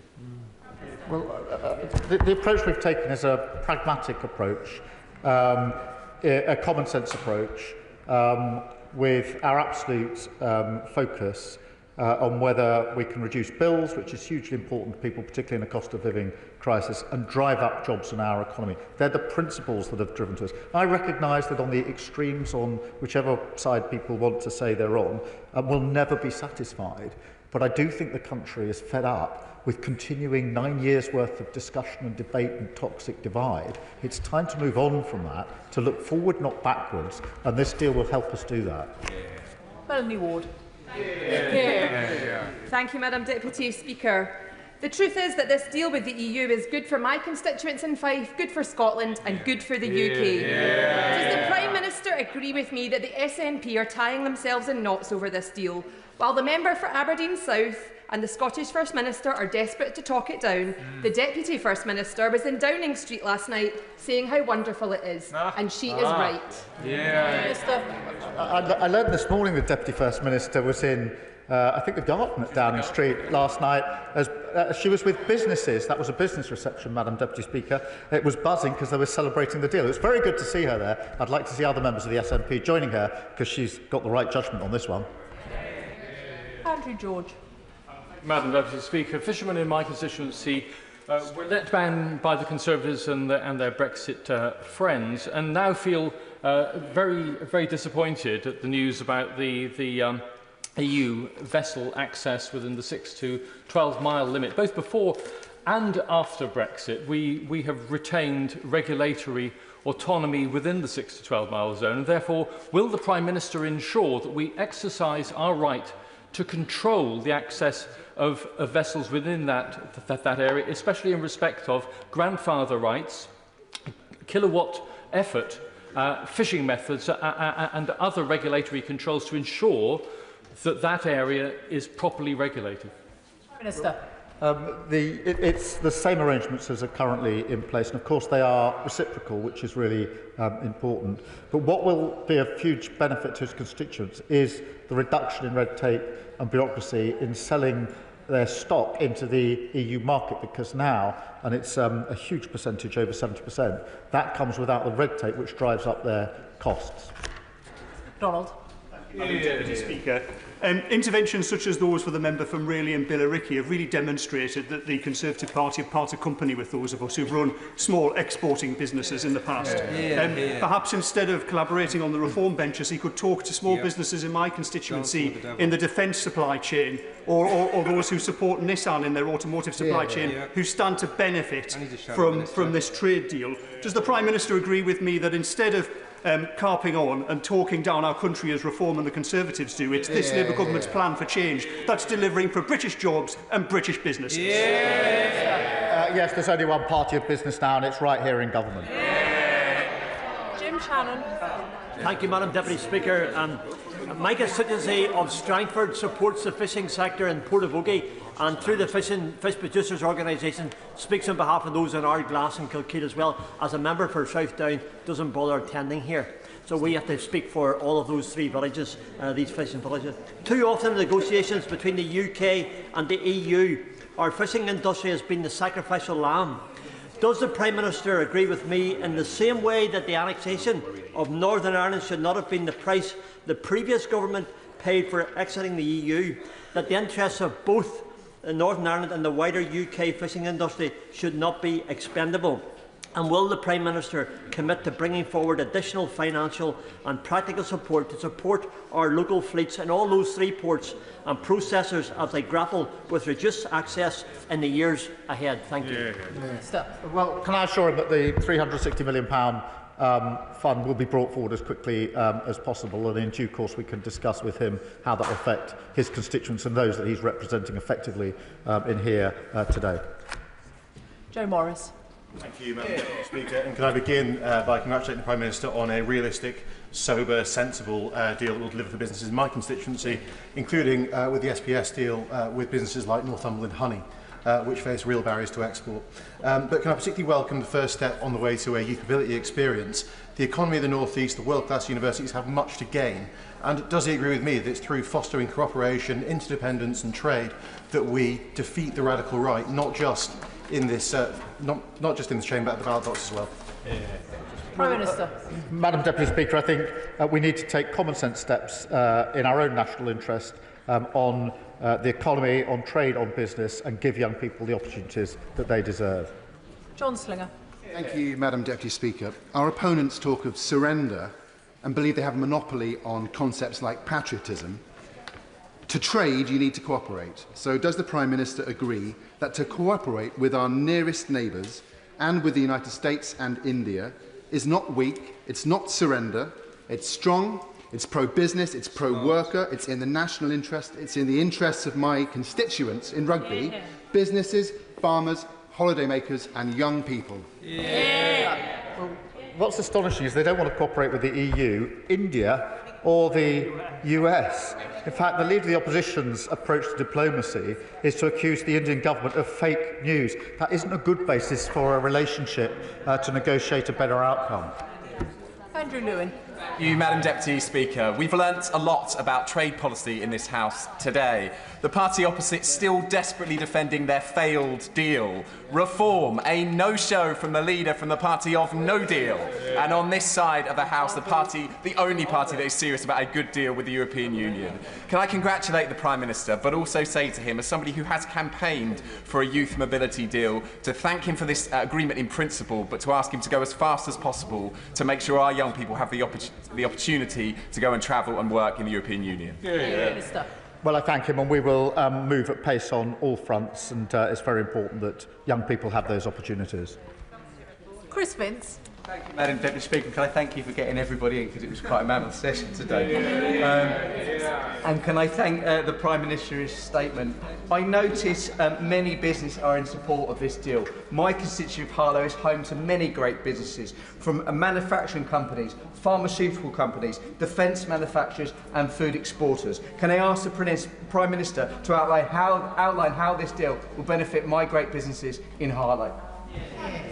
Because it massively reduces bureaucracy and red tape, making it easier for them to do business, opens up opportunities of defence and security, and that's why it's been so welcomed by the business community. On a point of order. Point of order, Mark Francois. Thank you, Madam Deputy Speaker.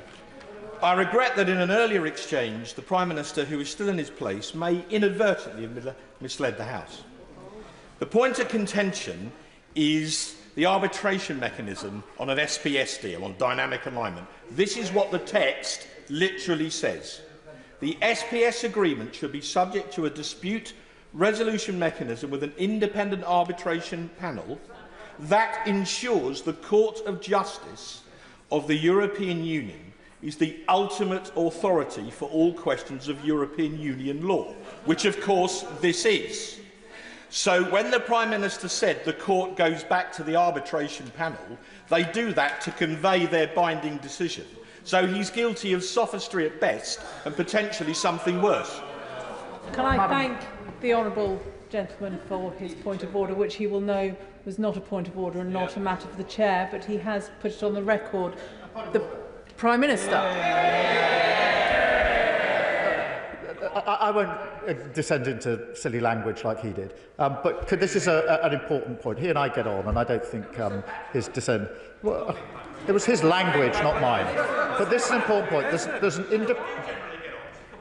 an independent arbitration, as there is for all this, where an issue, and that can settle most issues, as it does, where an issue of European law arises, which won't be the case in all cases, that there's a point... Order. I think right honourable members have had the opportunity to get their points on the record. We've had in excess of an hour and a half of the statement from the Prime Minister.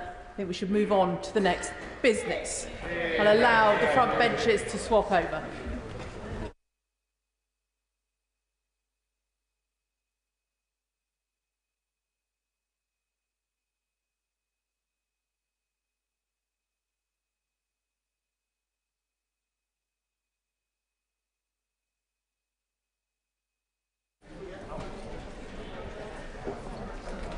Which brings us to the next business statement from the Foreign Secretary on Israel and the occupied Palestinian territories. David Lammy. Well, with permission, Madam Deputy Speaker, I'll make a statement on Israel and the occupied Palestinian territories. This weekend, the Israeli Defence Force started a new extensive ground operation throughout Gaza, Operation Gideon's Chariot.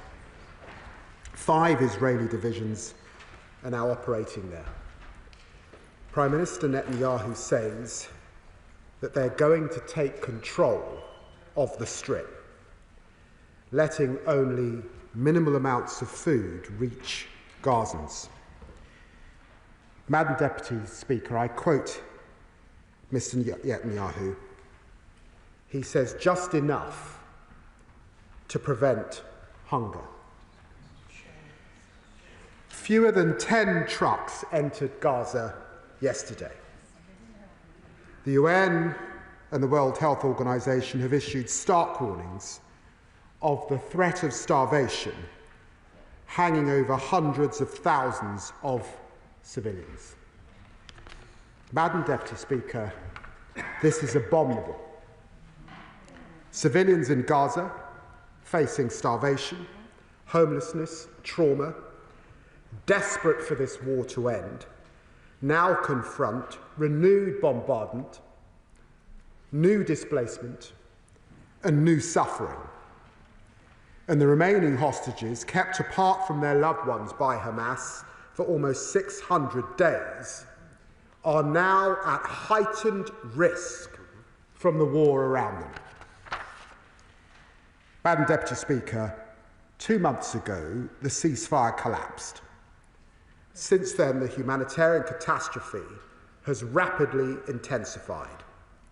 For 11 weeks, Israeli forces have blockaded Gaza, leaving the World Food Programme without any remaining stocks.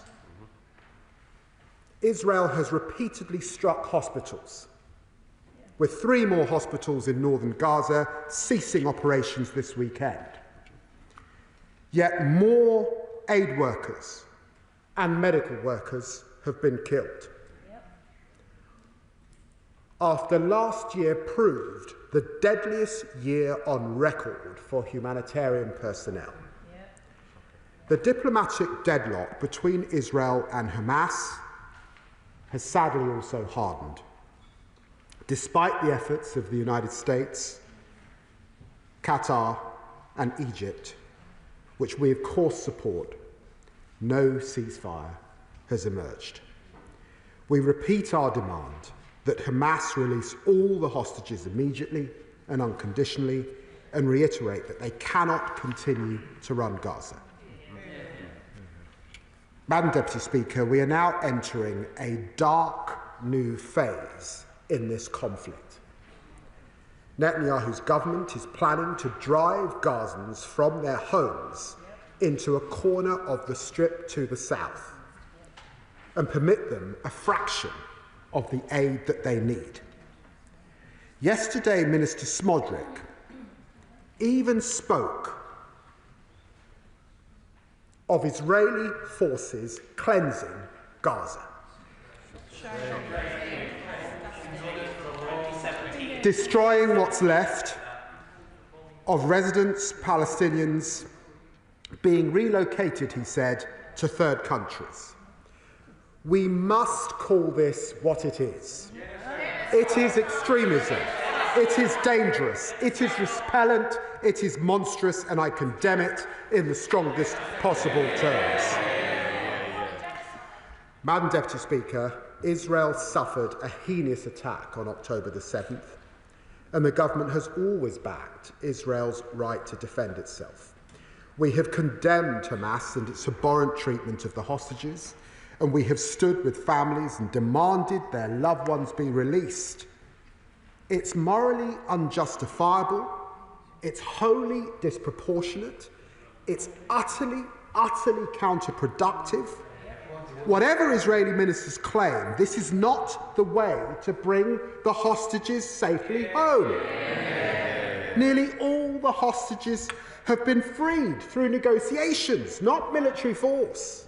And that is why hostage families themselves and many other Israelis oppose this plan so strongly.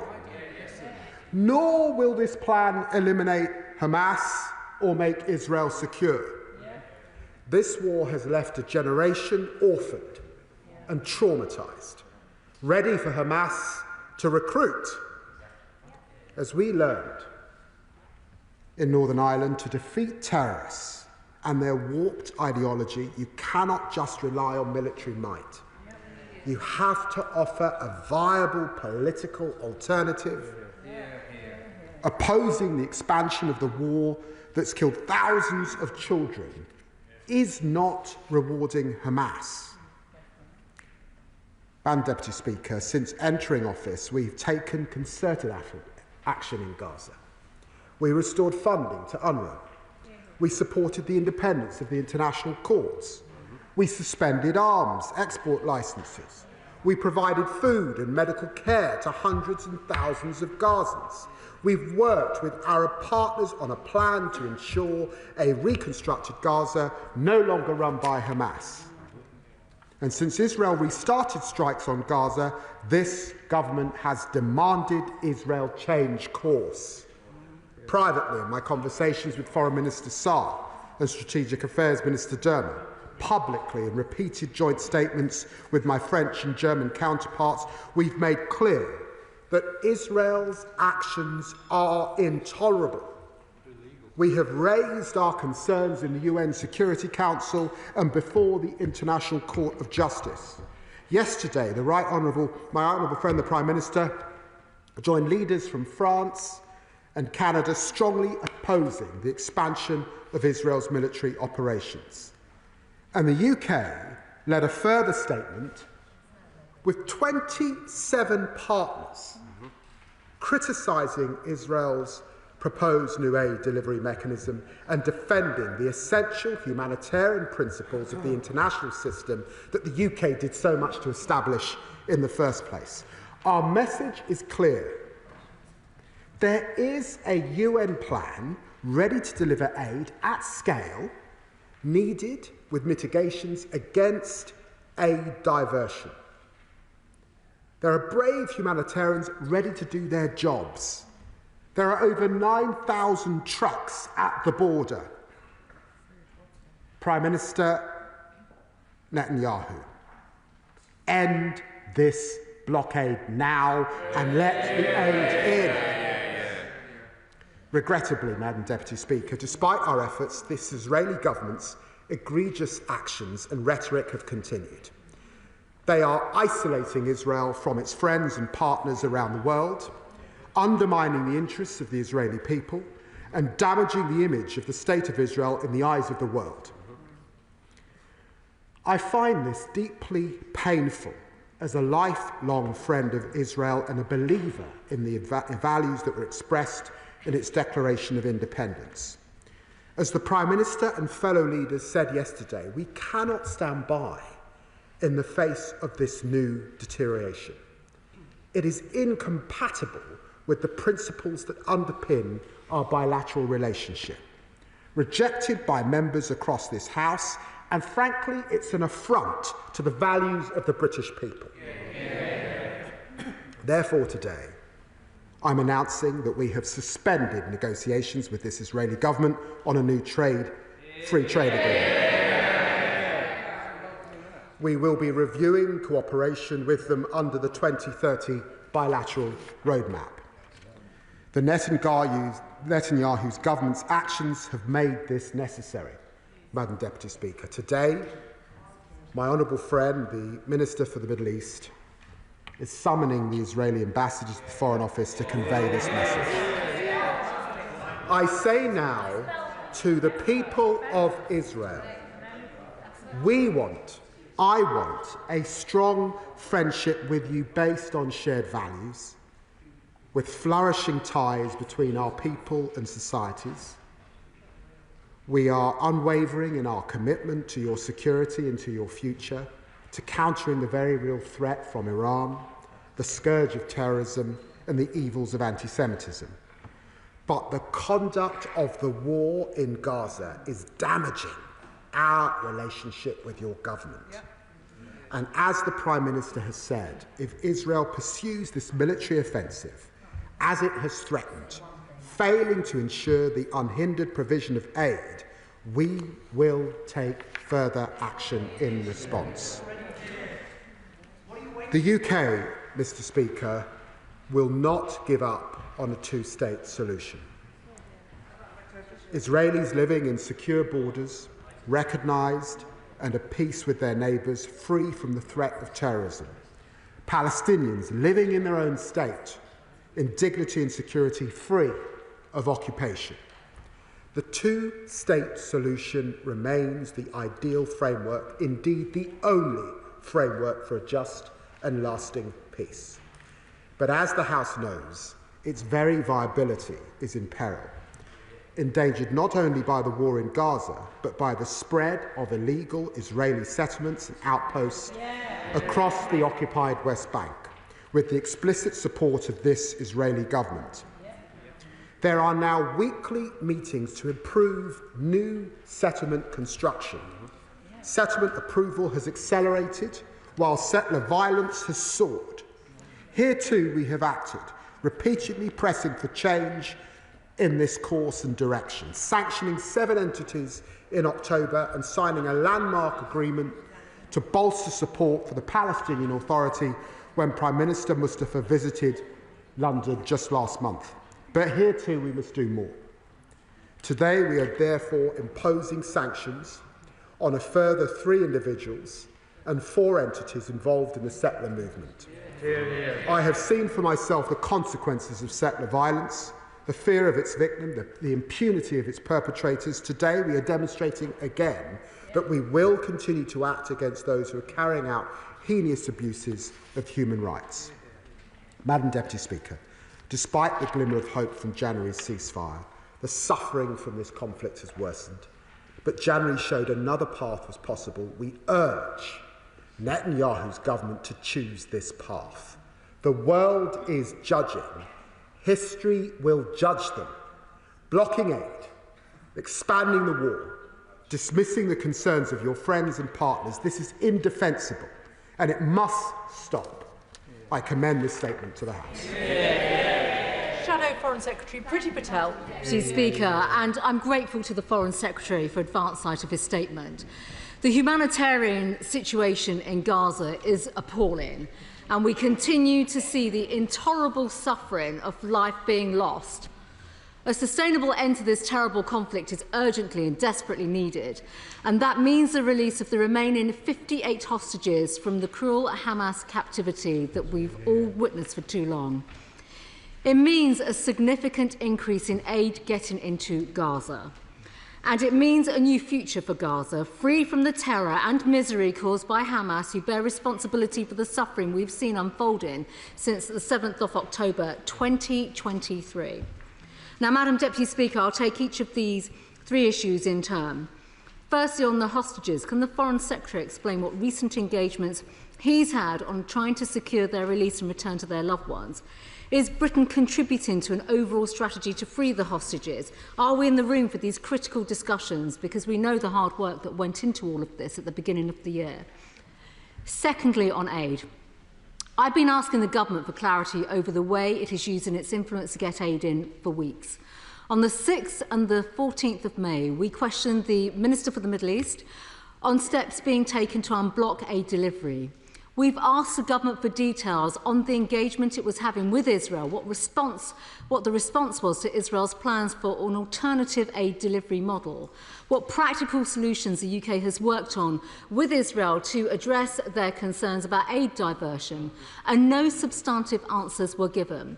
So what has the government been doing in recent weeks to facilitate the delivery of aid and find practical solutions with other countries to get aid in?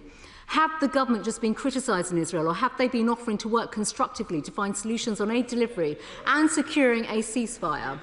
We see from the joint statement issued yesterday that the government and other international partners may not be supporting or participating in the aid delivery model proposed by Israel. So can the Foreign Secretary explain why that conclusion has been reached?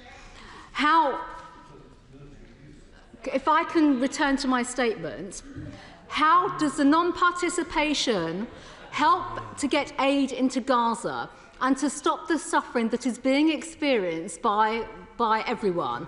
And while members shake their heads, we should be all focused on securing that. Members opposite should be ashamed of themselves, because the focus of this House should be on getting aid into Gaza.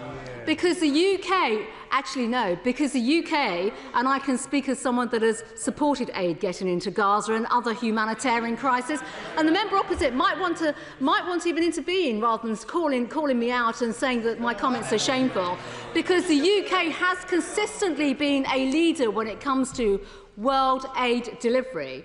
So we should be at the forefront of finding practical solutions, supporting the delivery of aid of those in need. So has the Foreign Secretary, with the approach that he has just outlined towards Israel, done all he can to secure an increase in aid? And has the UK's influence actually fallen now when it comes to this entire aid discussion and also the dialogue we've had with Israel? Third, on the future of Gaza, the government has agreed with our position that there can be no future for Hamas. That's completely non-negotiable. So what practical steps are being taken to end their role in Gaza and dismantle the terrorist infrastructure? What coordinated international steps are being taken to stem the flow of money, weapons and support bankrolled by Iran? We're still awaiting an Iran strategy coming from the government. Can the Foreign Secretary expand upon this? We had the statement last month from the Foreign Secretary on the MOU with the Palestinian Authority. Can he give an update on what steps are being taken to improve the governance of the PA? Because the MOU posed many questions, and I don't need to go over those questions. I've raised them previously. The UK obviously needs to be involved in this process, given our historic role in, for example, the Abraham Accords. This may be our best shot when it comes to regional peace, and the Foreign Secretary must convince us that we have influence when it comes to the ceasefire and negotiating a better future in this part of the world. And can I ask the Foreign Secretary what discussions have taken place with one country that does have influence, and that is the United States administration, when it comes to peace efforts and also getting aid into Gaza? Madam Deputy Speaker, I just want to conclude by saying a few things. Strong words will do little to resolve the real challenges that are taking place and the suffering that we are seeing day in, day out.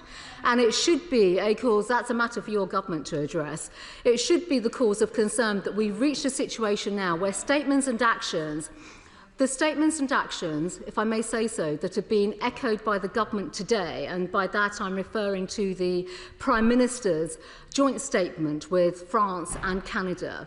That statement and actions of this government have now been supported by Hamas, a terrorist organisation that I prescribed as Home Secretary. They've actually put out a statement. I'm sure the Foreign Secretary has seen that. Now, the Foreign Secretary's decision to tear up trade negotiations with Israel and if I may finish, and actually stop the bilateral roadmap will not only, it's not shocking, these are important questions. These are important questions. So can I just ask them, if the Foreign Secretary if the Foreign Secretary can't answer these questions, that's fine. So then please do answer these questions, because they're important. Well, I would if members didn't keep interrupting, because it's quite obvious that the government doesn't want to respond to these important questions. I think it is important now, because there is so much human suffering. I understand the points that the Foreign Secretary has made with regards to the steps that he's taken with Israel. But how is this going to help now when it comes to wider security issues, threats from Iran, and how do we know that this will not be self-defeating in any way forward? Foreign Secretary. Well, Madam Deputy Speaker, for decades there has been a cross-party commitment to a two-state solution in the pursuit of peace. Friends of both Israel and Palestinian people across this House. It was the Thatcher government that imposed an arms embargo after Israel's invasion of Lebanon in 1982. It was David Cameron who first called Gaza a prison camp, and it was Theresa May's government that championed the UN Resolution 2334 on settlements. It was William Hague who worked with John Kerry on the push for peace and condemned the idea of moving the British Embassy to Jerusalem. Sadly today, it seems that the Conservative Party, or at least the current front bench, is refusing to confront the appalling reality of what is happening in Gaza and what the Netanyahu government is doing. The Honourable Lady seems incapable of offering any serious criticism about the egregious actions by the Netanyahu government, unlike many honourable members, on her own side. I think the whole House should be able to utterly condemn the Israeli government's denial of food to hungry children. It is wrong.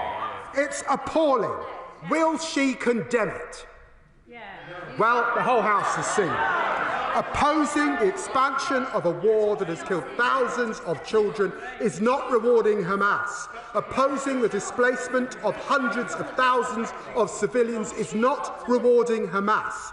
On this side of the House, we are crystal clear. What is happening is morally wrong, unjustifiable, and it needs to stop. And that's why we've taken the actions we have.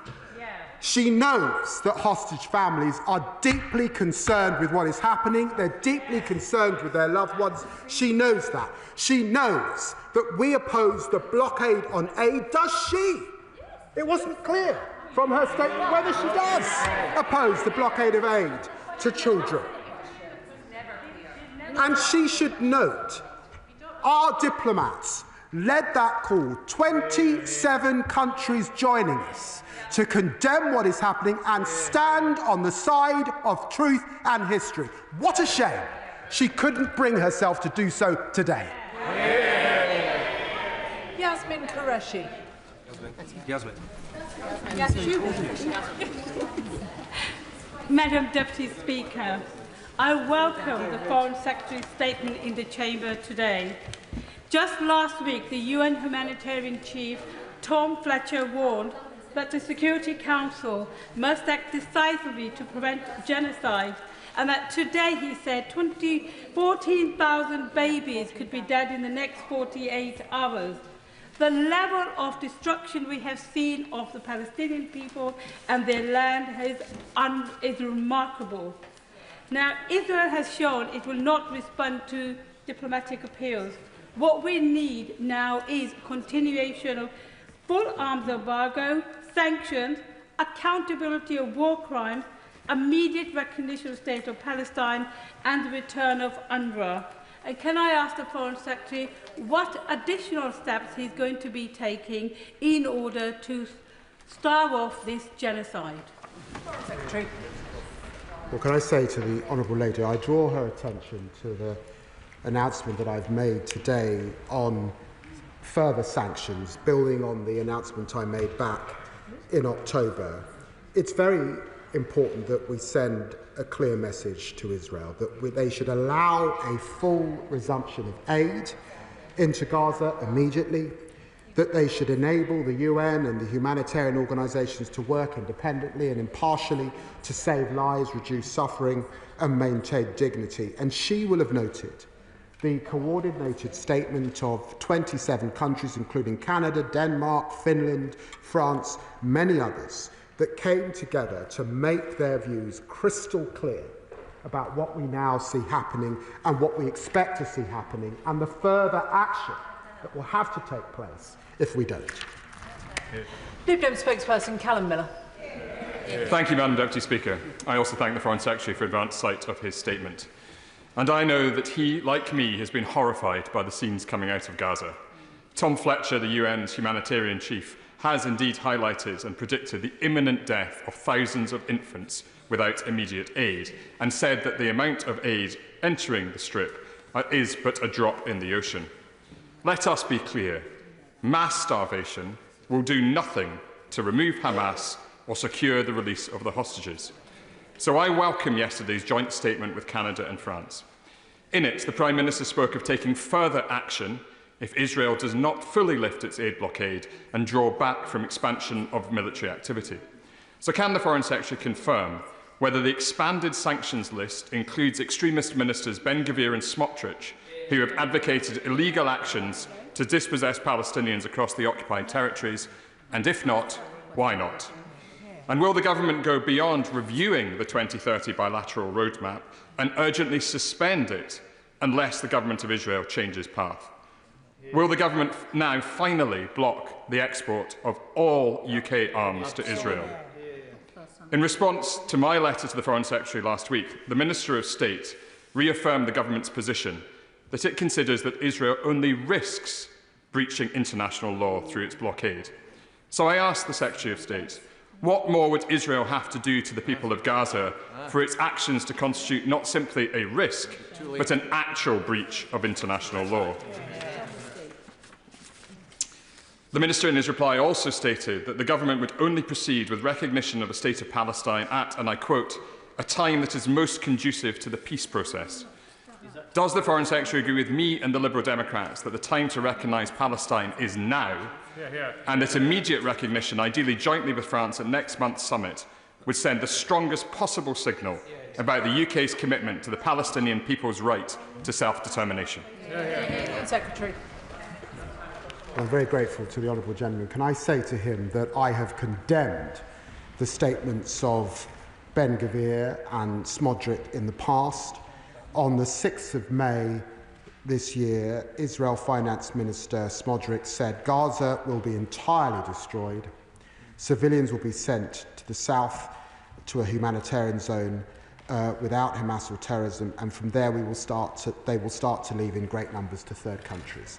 We condemn that language. We condemn the language of Minister Ben-Gvir, and of course we keep that language under review and will continue to discuss these issues with our international partner. He asks about recognition and the work that we see France and Saudi Arabia doing, and of course we are in close dialogue with our P5 partner in France and with Saudi Arabia. In fact, I touched on these issues with the Saudi Arabian PM in Rome at the weekend.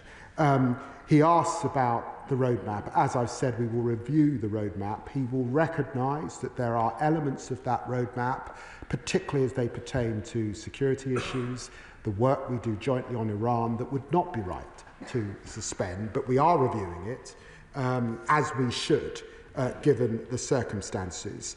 And I have said time and time again that we have suspended arms sales that could be used in Gaza, notwithstanding those that we must necessarily retain, that particularly pertain to the supply chain on F-35s and their use in warfare in other theatres with which we have an interest. Dawn Butler. Thank you, Madam Deputy Speaker. I thank the Secretary of State for his strong statement today. It feels like it's taken a long time for us to get to this point. Secretary of State, when something's intolerable, we stop it from happening some way or another. Will this actually stop what is happening in Gaza, or is it too late? The fact that Netanyahu has said he will let a small amount of aid in means that he understands that he's been withholding aid. That is a breach of international law, and we must call it out for what it is. And we must insist that the hostages are returned, and also the prisoners who are held without charge. Secretary. Well, the Honourable Lady rightly praise and aid international humanitarian law, and she knows that because we in this country were one of the great architects of that international humanitarian law, we have to stand by it. And when we see it breached, we have to call it out. I begun that process less than 3 months into office, back in September, when I suspended arms sales to Israel. I'm terribly sad that we've had to act in this way to suspend any discussion of a new trade deal with Israel, to review our roadmap with Israel. And it is deeply worrying that 3 leaders came together to have to put out the statement they did, to make it crystal clear that the actions that are taking place must now come to an end, or there will be further acts to bring this war to an end. We will do all we can. Mark Pritchard. Madam Deputy Speaker, can I welcome the Foreign Secretary's statement today? I think this is the strongest statement that I've heard in this House in recent times on this issue. And can I welcome the actions and the sanctions that have been announced today, and I hope the Government will continue to keep those under review and take further measures if necessary. Is it not now increasingly clear that the Israeli Prime Minister has misled the US President over allowing aid back into Gaza? 10 trucks is a perverse and pathetic token. And does the Foreign Secretary agree with me that the Israeli Prime Minister is in real danger of taking both the American people's support for granted and the support of the US President for granted? Well, I noted reports today of deep frustration in the US administration in relation to what they are seeing. And certainly President Trump has said that this war is just going on too long. And I think he said that again last week on his own visits to the Middle East. I note the Honourable Gentleman's tweets, and he's been raising these issues. Is he as concerned as I am about the position of this front bench? Florence Eshalomi. Thank you, Madam Deputy Speaker, and I thank the Foreign Secretary for his statement today, and I agree with him in that January did provide that very small window and glimmer of hope. Hope for the innocent civilians who continue to be bombed for many months. Hope for the innocent hostages who just want to be reunited with their families. Hope that was withered away by the Netanyahu government, who broke that ceasefire.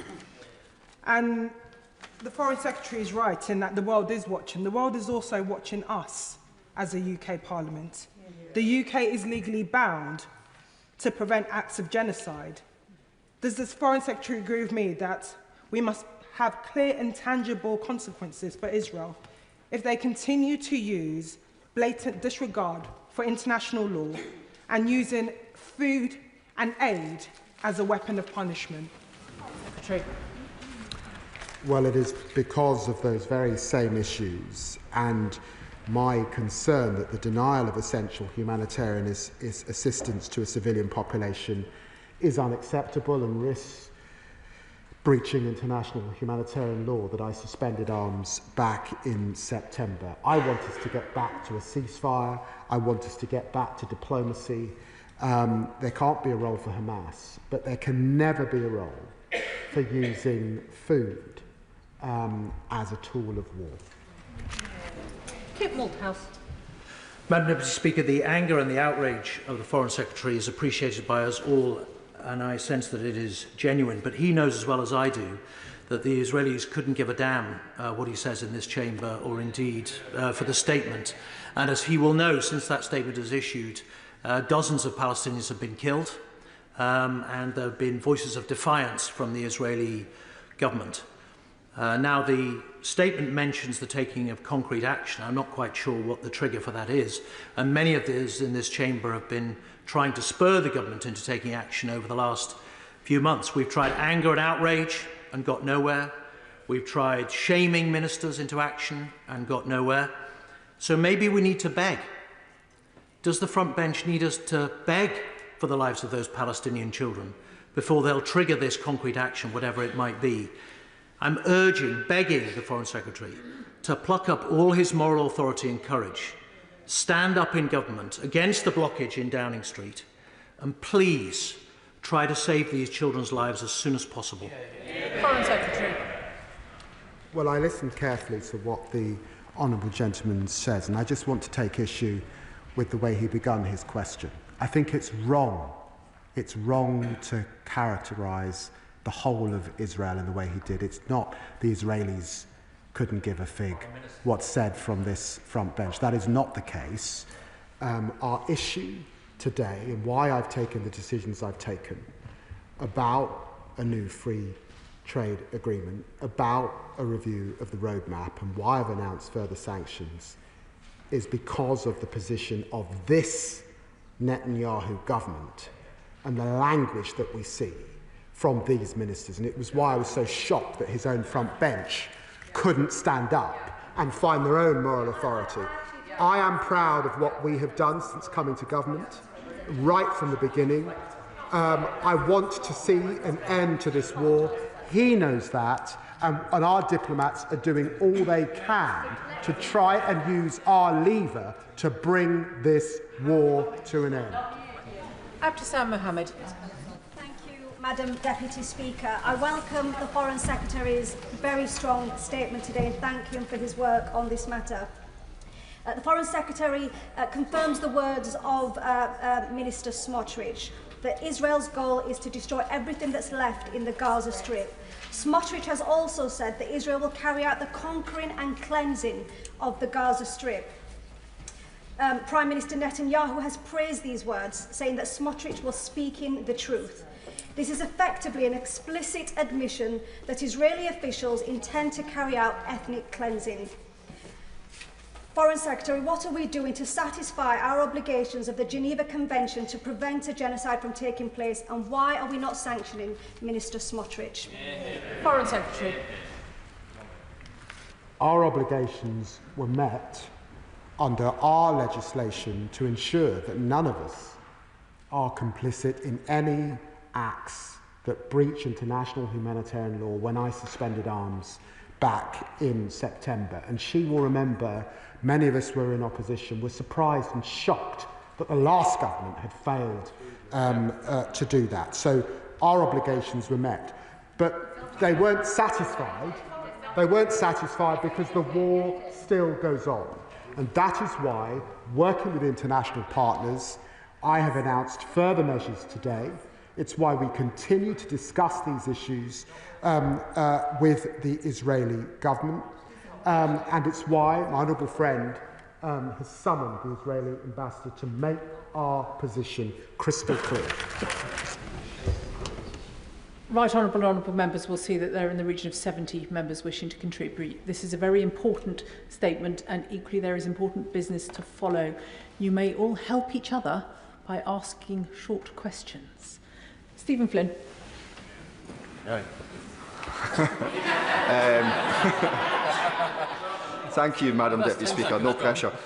To see the Foreign Secretary finally find some fire in his belly on this issue was certainly most appreciated, but long overdue. But ultimately, as has been mentioned earlier, the government is still a block to action. So would he support this House being given a vote on whether we support the work of the ICJ and the ICC or not? This House being given a vote on whether we will recognise the State of Palestine, and this House being given a vote on ending all arms sales to Israel. Secretary. What can I say to the honourable gentleman? I've had fire in my belly since the day I was born in the Whittington Hospital in North London. Be sure of that. This House led the call for the international criminal architecture that we have And we will continue, and successive governments have, to support that international architecture. Paul Wall. Deputy Speaker, I welcome the Foreign Secretary's statement today. The children of Gaza are being not just starved to death, they're being bombed to death, as Israel tries to wipe Palestine itself off the map. So I welcome his statement, particularly his robust action on the illegal settlements in the West Bank, but also on suspending any free trade agreement talks with Israel. Does the Foreign Secretary agree with me, though, that history will judge all governments around the world and every member in this House, not just on what we said, but on what we did in the face of this 21st century atrocity? True. Well, I recognise why the Honourable Gentleman puts his remarks as the way he does. What we must do is act in concert. You know, this is deeply, deeply frustrating, of course, but he will know, because I know he knows history, that the ability for the UK to act unilaterally or to act with one other partner was determined in the Suez crisis, where it was crystal clear that we did not have that influence unilaterally any longer in the Middle East. That's why it's so important that 27 partners came together, and why it's so important that I continue to discuss these issues with Secretary of State Rubio and Vice President Vance, and I did discuss these issues with Vice President Vance this Sunday. Sir Roger Gale.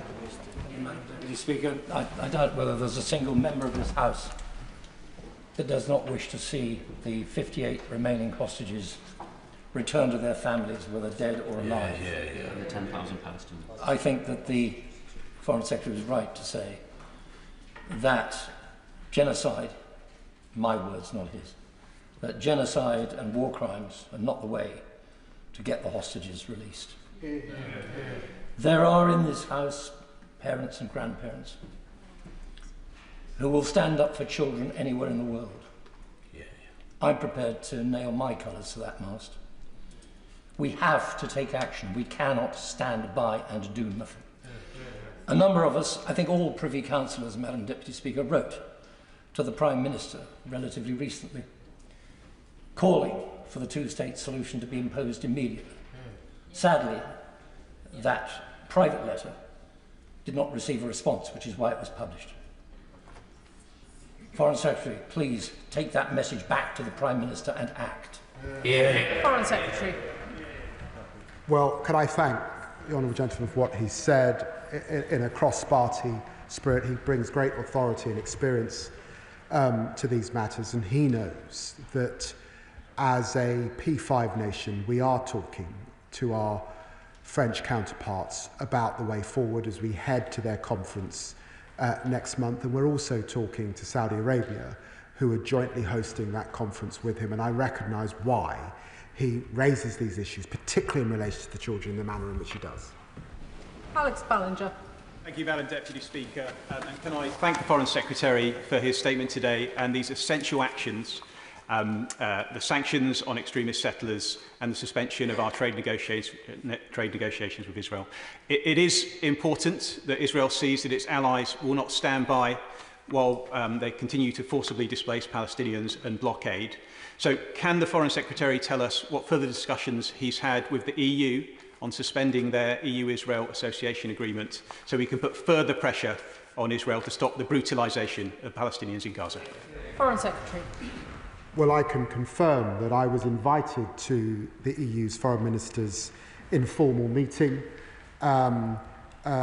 just under 2 weeks ago, in which these issues were discussed, and I was able to discuss these issues with EU High Representative Kaja Kallas just yesterday. Wendy Chamberlain. Speaker, in correspondence to the Business and Trade Select Committee earlier this year, the Government placed some of the reasoning for not stopping licences for F-35 related components on the need to maintain arms for Ukraine.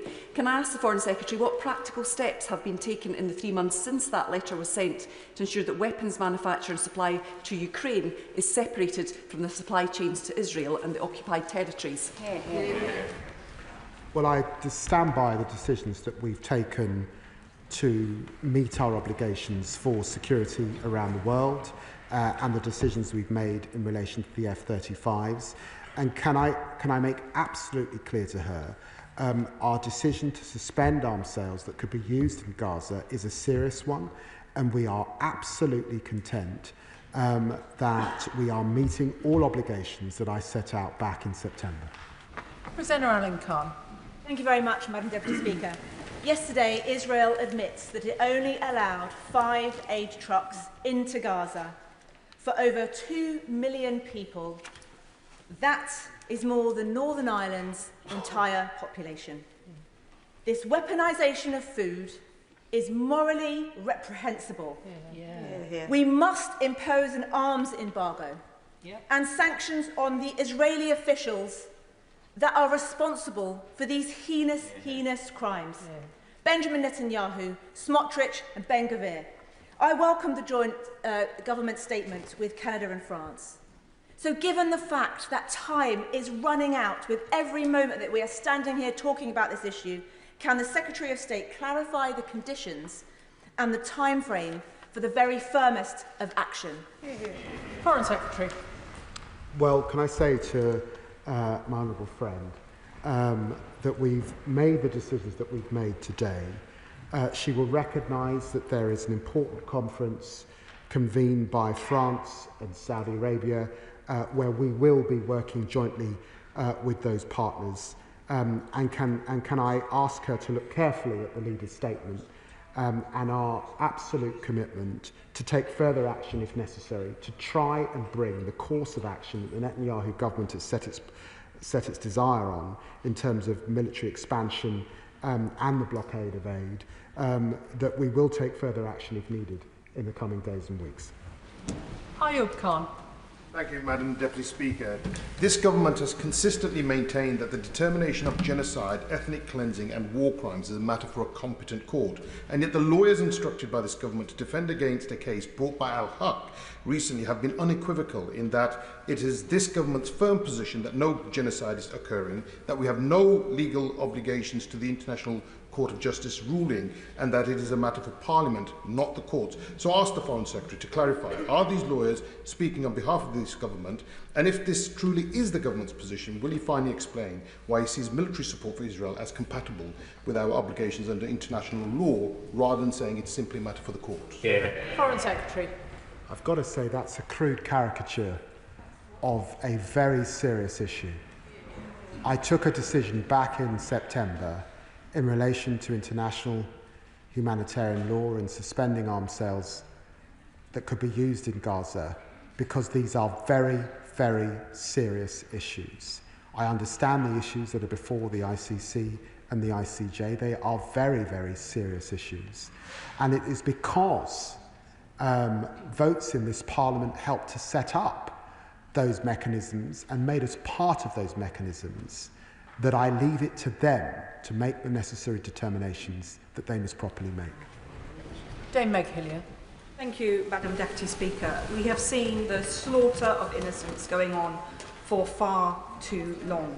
And as others have said, people are dying right now. I welcome the Foreign Secretary's statement, and I welcome the Prime Minister's statement yesterday with France and Canada.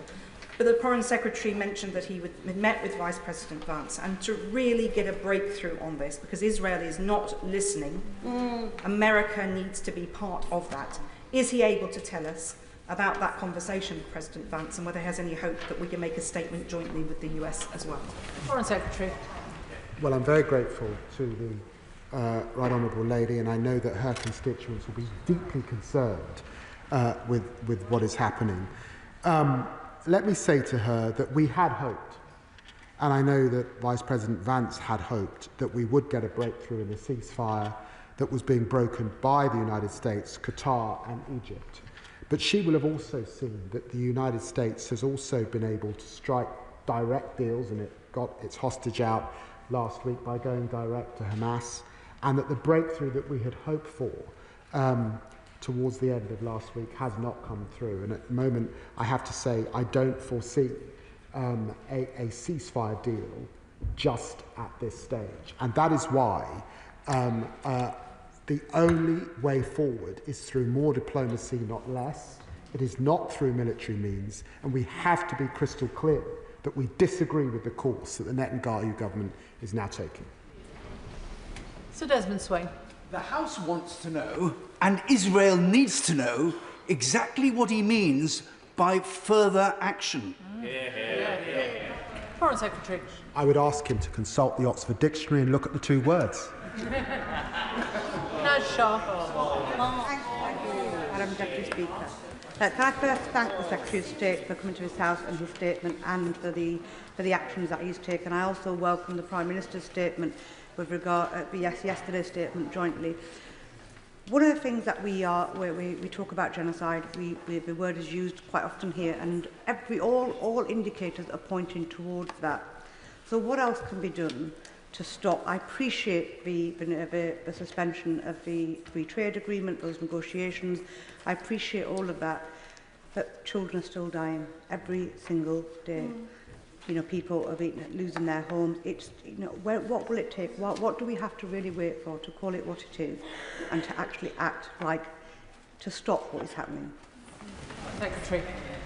Well, can I say to my honourable friend, and she talks with such integrity, and I know that she's been a consistent ambassador, really, for the Palestinian people in this House. And I know that she's really clear, and she feels the same as most of our constituents. They want this to stop now. And the actions we have taken bilaterally is a diplomatic move by the United Kingdom government to exert influence to try and make it stop. But I say to her that she knows history. She knows that we cannot do that unilaterally. I wish I could stand at this dispatch box and say that we could. Maybe if I was standing here in 1950, that might have been possible, but here we are in 2025. We must work in concert with other partners. That is why that statement from 27 countries, the statement the Foreign Minister put out, is so important. It's why we've taken the actions that we have today, and it's why we've indicated that we will act further if we need to, particularly as we head to this important conference in New York by France and Saudi Arabia, working alongside them. Carla Denyer. Thank you, Madam Deputy Speaker. The UN has warned that 14,000 babies could die in the next 48 hours. Concrete action against Netanyahu's murderous government is long overdue. We know that this government isn't prepared to make a determination on genocide, but they have told us that they are making ongoing assessments to the risk. So will they now finally release that risk assessment for this House and the public to see and prove that this government takes its obligations under international law seriously and they mean what they say about concrete action? I've just got to remind the Honourable Lady that last year we gave 129 million in humanitarian support to the people of Gaza and the occupied territories. That a lot of that support was for medical aid, which this government begun with vigour as soon as we came in back in September. Behind her question is a serious point. It falls to me to make serious decisions about the sale of arms where there might be or there is a clear risk of a breach in humanitarian law. I took that decision in September. It's a quasi-judicial decision, and it's one I take very soberly and very seriously, and that has continued to be the position since September last year. Melanie Ward. Thank you, Madam Deputy Speaker, and I welcome today's steps forward, particularly on trade. The fact that we are on the brink of the ethnic cleansing of the Palestinians is such a collective global failure. It betrays words. And I want to ask, unlike the Shadow Foreign Secretary, will the Foreign Secretary confirm the UK's total opposition to Israeli plans to replace humanitarian NGOs and the UN with mercenaries? And in relation to the important statement by the UK, France and Canada threatening further important multilateral action if Israel does not stop, can I ask, what is the red line? We've been here before with the Rafah offensive, when the international community said it would stop Israel and it did not. Gaza is out of time. Well, I'm very grateful to my honourable friend. Let me be crystal clear. This government opposes Israel's model for aid. We believe it does not respect humanitarian principles. It cannot deliver aid effectively at speed or at the scale required. It's wrong and it's dangerous to the humanitarian system. Martin Vickers. Thank you, Madam Deputy Speaker. Earlier, the Foreign Secretary used the phrase morally wrong, and I entirely agree with that, and it's equally morally unacceptable, the original Hamas massacre. I'm sure we can all agree on that. But could I take him back to the issue of recognition? I'm one of the members who's previously supported recognising the state of Palestine. Can I suggest that if there were a free vote in this House, there would be an overwhelming support for that, something that would give the government moral authority to take even more robust further action? Could I suggest that they might take that course of action? I'm grateful to the honourable gentleman. UK bilateral recognition is the single most important action the United Kingdom can take with regard to Palestinian statehood. And that's why it's important for us to get the timing right and to work with partners as we consider these issues very closely. I've talked about the international conference and the implementation of the two-state solution in June. We will, of course, be in attendance at that conference and are talking with our partners about it. They will have heard what he has said. Afzal Khan. Deputy Speaker, I welcome the Foreign Secretary's statement and also welcome last night's collective statement. However, repeated strong words without action now ring hollow. Netanyahu's government continues with starvation and killing of innocent Palestinians. Foreign Secretary, suspending trade negotiation and other steps that you announced today will not stop the killing of innocent Palestinians. We are dealing with an extremist right-wing Netanyahu's government. Concrete steps are overdue to uphold our humanitarian commitments. When will you, Foreign Secretary, impose a full arms embargo on Israel and also recognise Palestine? Well, can I say to the honourable gentleman that we have imposed a ban on arms sales for the eastern Gaza. We did that in September, and I know that his constituents will care a lot about the war in Ukraine and other conflicts across the world, and therefore he will recognise the decision we made, particularly in terms of the F-35 supply chain, and his points around recognition the whole House will have heard. Monica Harding. Thank you, Madam Deputy Speaker. Can I welcome the Secretary of State's statement today? And can I also start by paying tribute to the humanitarian workers in Gaza who are risking their lives in order to help the Palestinian people today?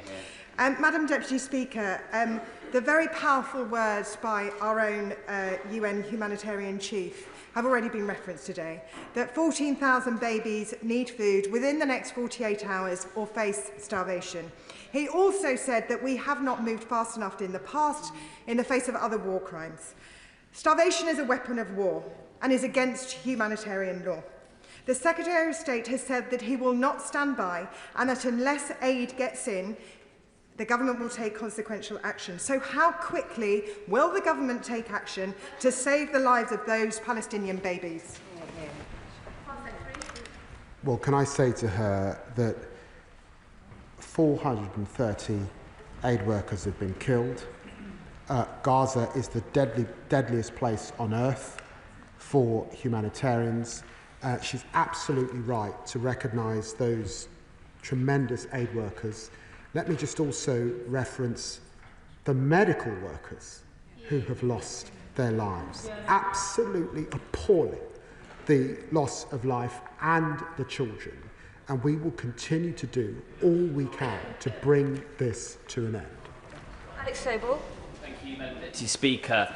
I'm sure that we're all absolutely horrified to see the Israeli government creating a mass starvation event in Gaza, that we're seeing the language of a Gaza plan which talks about the concentration of the Palestinian people in the south of Gaza, and even against its own citizens, arresting 9 Israeli citizens, including civil society leader Alon Lee Green, who was here, I was hosting here last week in Parliament, and not yet releasing them from arrest.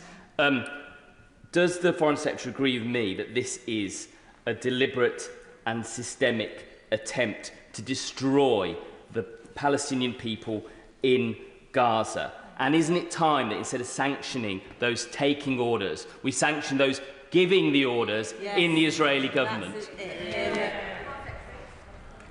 Well, I say to my honourable friend, and I know that he too has consistently raised these issues, the abandonment and the displacement of Gazans to this small strip is just entirely unacceptable.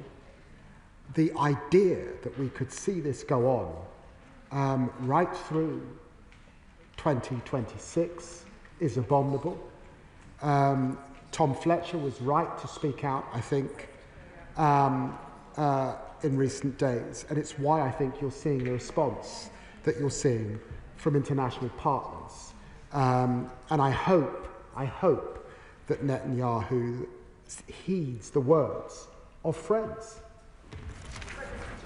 Thank you, essential that aid reaches innocent civilians in Gaza, as my right honourable friend for Whittam was equally clear in stating. It is also vital that this war comes to a swift end. But in searching for that path to peace, is it not equally vital that we reflect on certain realities? That it's not Israel that has shut down the ceasefires so far, or is rejecting terms for a new one attempting to be brokered. It is Hamas. It is not Israel holding 58 hostages. It is Hamas.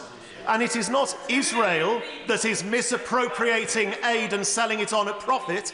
It is Hamas. And is it not a damning indictment of this government's foreign policy that it is Hamas who are cheerleading this new stance?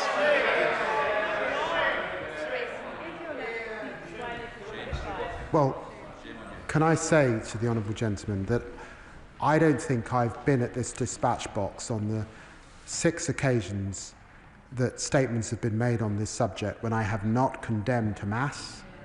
I have not condemned what they did on October the 7th. I have not condemned those that are keeping hostages. And let me be clear, I actually believe Hamas are holding hostage the Palestinian people. But just as you can hold that, you can also hold in your heart and in your mind that it is morally reprehensible to continue this blockade, to reduce 400 humanitarian aid points to 4.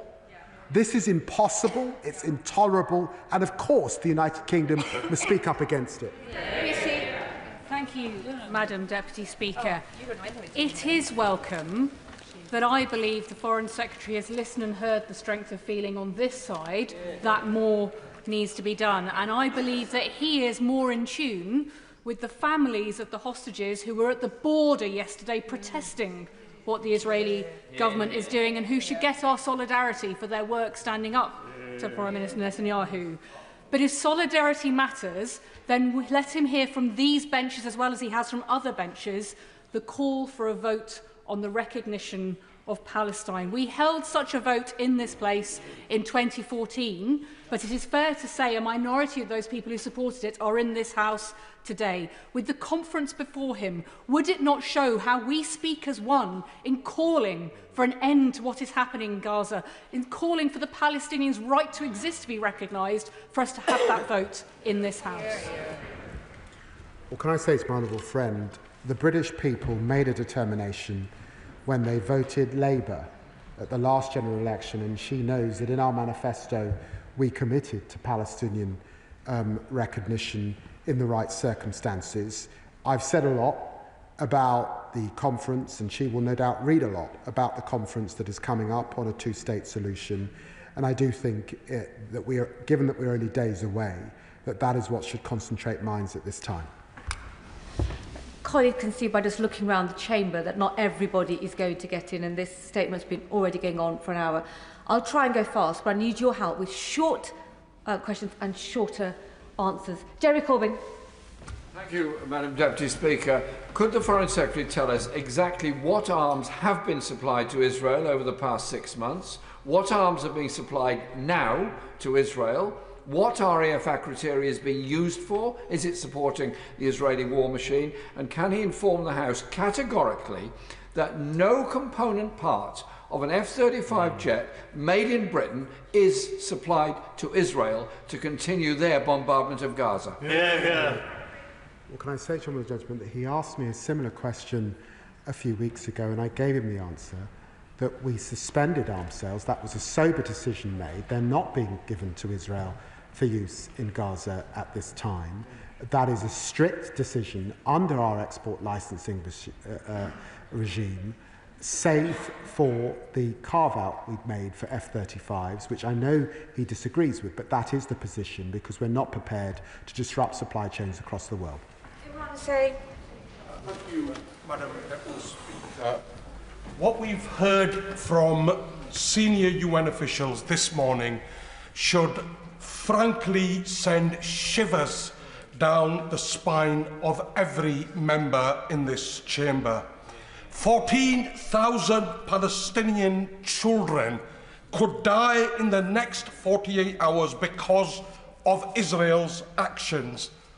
And what we're getting today is stronger words, but with limited action. The time for this Foreign Secretary is long gone. We need further bold and immediate actions. End all arms sales to Israel, impose economic sanctions and ban Israeli settlement goods. What is the government waiting for? I'm very grateful to the honourable gentleman. I've set out the position as it stands today, and I would ask him to look carefully at the Prime Minister's statement just this morning and to look at what he's indicated. Further action could be taken if we do not see this further expansion and this restriction of aid come to an end. Chambers. Thank you, Madam Deputy Speaker. We welcome the statement today, and I would like to reiterate my honourable friend's call for the recognition of Palestine and the immediate cessation of all arms sales to Israel. But as important as these are, given that the UN has said 14,000 children and babies may die within the next 48 hours, I would like to reiterate what many members have asked here today, is what is the concrete action that can be taken against an illegal blockade that is preventing medicine and food getting to these people? Does it include, with our allies, for example, airdrops of aid? Can I say, when the honourable gentleman says what is the concrete action, the concrete action is really straightforward, that Netanyahu stops. He halts his course of action. That is the concrete action. We are taking concrete action with our allies to try and bring this to an end, but he knows that in the end, this is in the hands of the Israeli government. And standing here, holding your hands, expressing disgust is not sufficient. I recognise that, but it is in the hands of the Israeli government. They will be held to account if they don't act. Andy MacDonald. Deputy Speaker, I very much welcome the tone and content of the Foreign Secretary's statement. I sincerely wish it had come a long time ago, but I've got to tell him on the issue of British arms, they're still getting through in vast quantities to Israel to wreak havoc. The question is, will what he says stop the genocide? For months, the government has claimed it cannot make an assessment whether there is a serious risk of genocide, as it is waiting for a determination by the courts. In the High Court last week, the government told the court it had already conducted an assessment under the Genocide Convention. Which is it? Has a determination been made? And if so, does he want to correct the record? Can I say to him that arms are not getting to Israel that could be used in Gaza? He will recognise that the United Kingdom is a very small supplier in percentage terms of of Israel arms. So I can't account for other countries, and other countries have not made the decision that we have made. And I stand by the assessments that I have made that led to me suspending arms. Harry Wilson. Madam Deputy Speaker, the House has debated this issue for many months now, in fact well over a year, on a regular basis. Yeah. But we must remind ourselves the reason why we're doing this is that brutal terrorists attacked innocent individuals, innocent citizens, burnt, raped, murdered, tortured and took them hostage. And then continue a conflict against Israel. And I think it was an expression of anger today. The Minister could have been much more balanced. Instead of talking about attacking hospitals, why isn't he condemning the terrorists who use the hospitals for bases, knowing the consequences? Instead of talking about the lack of aid, why is he not recognising aid is given and the fact that that aid must not be allowed to be abused by terrorists in Israel? And his message should be... Order! Our constituents are watching. Foreign Secretary. On every occasion that I have stood at this dispatch box on this matter, I have raised the reprehensible behaviour on October the 7th, and I have also raised the reprehensible behaviour of Hamas. And I've done that today, and I'll do it again. Slaughter. Thank you, Madam Deputy Speaker. The atrocities happening in Gaza and the West Bank, and those even worse which are threatened, amount to the worst attack on Palestinians since the Nakba 77 years ago. Will he give pause to the Netanyahu regime by imposing sanctions on its ministers and banning trade with illegal settlements? And will he give hope to the Palestinian people by recognising the state of Palestine now?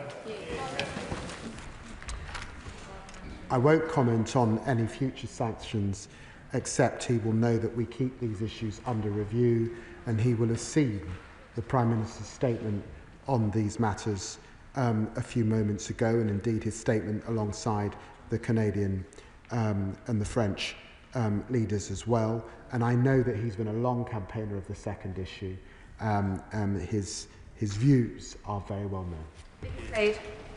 Thank you, Madam Deputy Speaker. The Foreign Secretary talks of children orphaned, but if the 14,000 babies that are at risk of death comes true, it would wipe out an entire generation. And we've also seen families burned alive in tents in events that have shocked the world. Enough is enough, Foreign Secretary, and I'd like to join the Right Honourable Member for North West Hampshire in begging you in my knees if I need to take more action. I accept there are more settlers that have been sanctioned, but it has to be time for the Israeli government to face those sanctions. Please can the Honourable Member confirm that this is actively being explored? Well, I've said what I've said from the dispatch box, and we've taken further action today. Let us see tomorrow what that yields. Zara Sultana. Thank you, Madam Deputy Speaker. Between October and December 2024, the government approved over £127 million in export licences to Israel, exceeding the combined total under the Tories for 2020 to 2023. These licences, granted after the government's so-called temporary suspension, include components for lethal F-35 fighter jets. Jets Israel is now flying at 5 times the usual rate, decimating Gaza. Children are starving, families have been wiped out, hospitals destroyed. Yet the government in court claims that there is no evidence Israel targets civilians. The Foreign Secretary is personally responsible and refuses to ban all arms sales to this genocidal state. So, like many across Britain, I have to ask the Foreign Secretary, how do you sleep at night? Well, the Honourable Lady has raised figures that I don't recognise. She's raised once again the issue of arms sales to Israel. I banned arms sales that could be used in Gaza. I know that the Honourable Lady is keen on clickbait, but I'm not going to be baited from this dispatch box. Brendan O'Hara. Madam Deputy Speaker, and allow me to repeat the question from my honourable friend from Bristol Central, which went unanswered. Last week, 65 members from 9 political parties across both houses wrote to the Prime Minister asking that he publish the most recent genocide assessment, the one that convinced him to send his lawyers to the High Court to argue that no genocide has occurred or is occurring. So will the government now publish that assessment so we can all understand how on earth they arrived at the conclusion that the horrors in which we have witnessed day in and day out for months in Gaza is not a genocide? Well, I answered that question previously. I make sober assessment based on whether there's a clear risk on our export licensing, and I stand by the statements that I've made. Tahir Ali. Madam Deputy Speaker, I welcome the Foreign Secretary's statement to this House today. 14,000 babies are going to die within 48 hours. Since this statement started, hundreds will have been dead due to starvation and famine and hunger. Now, the unstated objective of Netanyahu is to displace Palestinians to Jordan and Egypt. One of the concrete actions this Foreign Secretary can take is the immediate recognition of Palestine. And will he do that to stop the prevention of the genocide happening in Palestine? I think I've now answered that question as many times from the dispatch box, but the whole House will have heard what the honourable gentleman has said. Shawkat Adam. Thank you, Madam Deputy Speaker. I too cautiously welcome the Foreign Secretary's passionate in his statement, albeit a little bit late for 51,000 Palestinians, but nonetheless welcome. On his statement, the Foreign Secretary talks about the suspensions of negotiations on new trade deals. Would a suspension not be more effective on existing trade deals? And if indeed the Foreign Secretary believes the behaviour of the Israeli government is abominable, can I ask why a government minister parted with the Israelis just last week while 370 Gazans were massacred and the world was mourning for them? Does that not undermine trust in the UK's role in this conflict?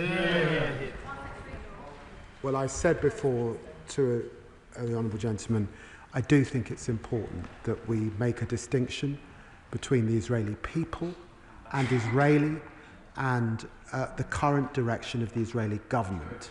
And I insist that we must be precise in our language on that point. John Trickett.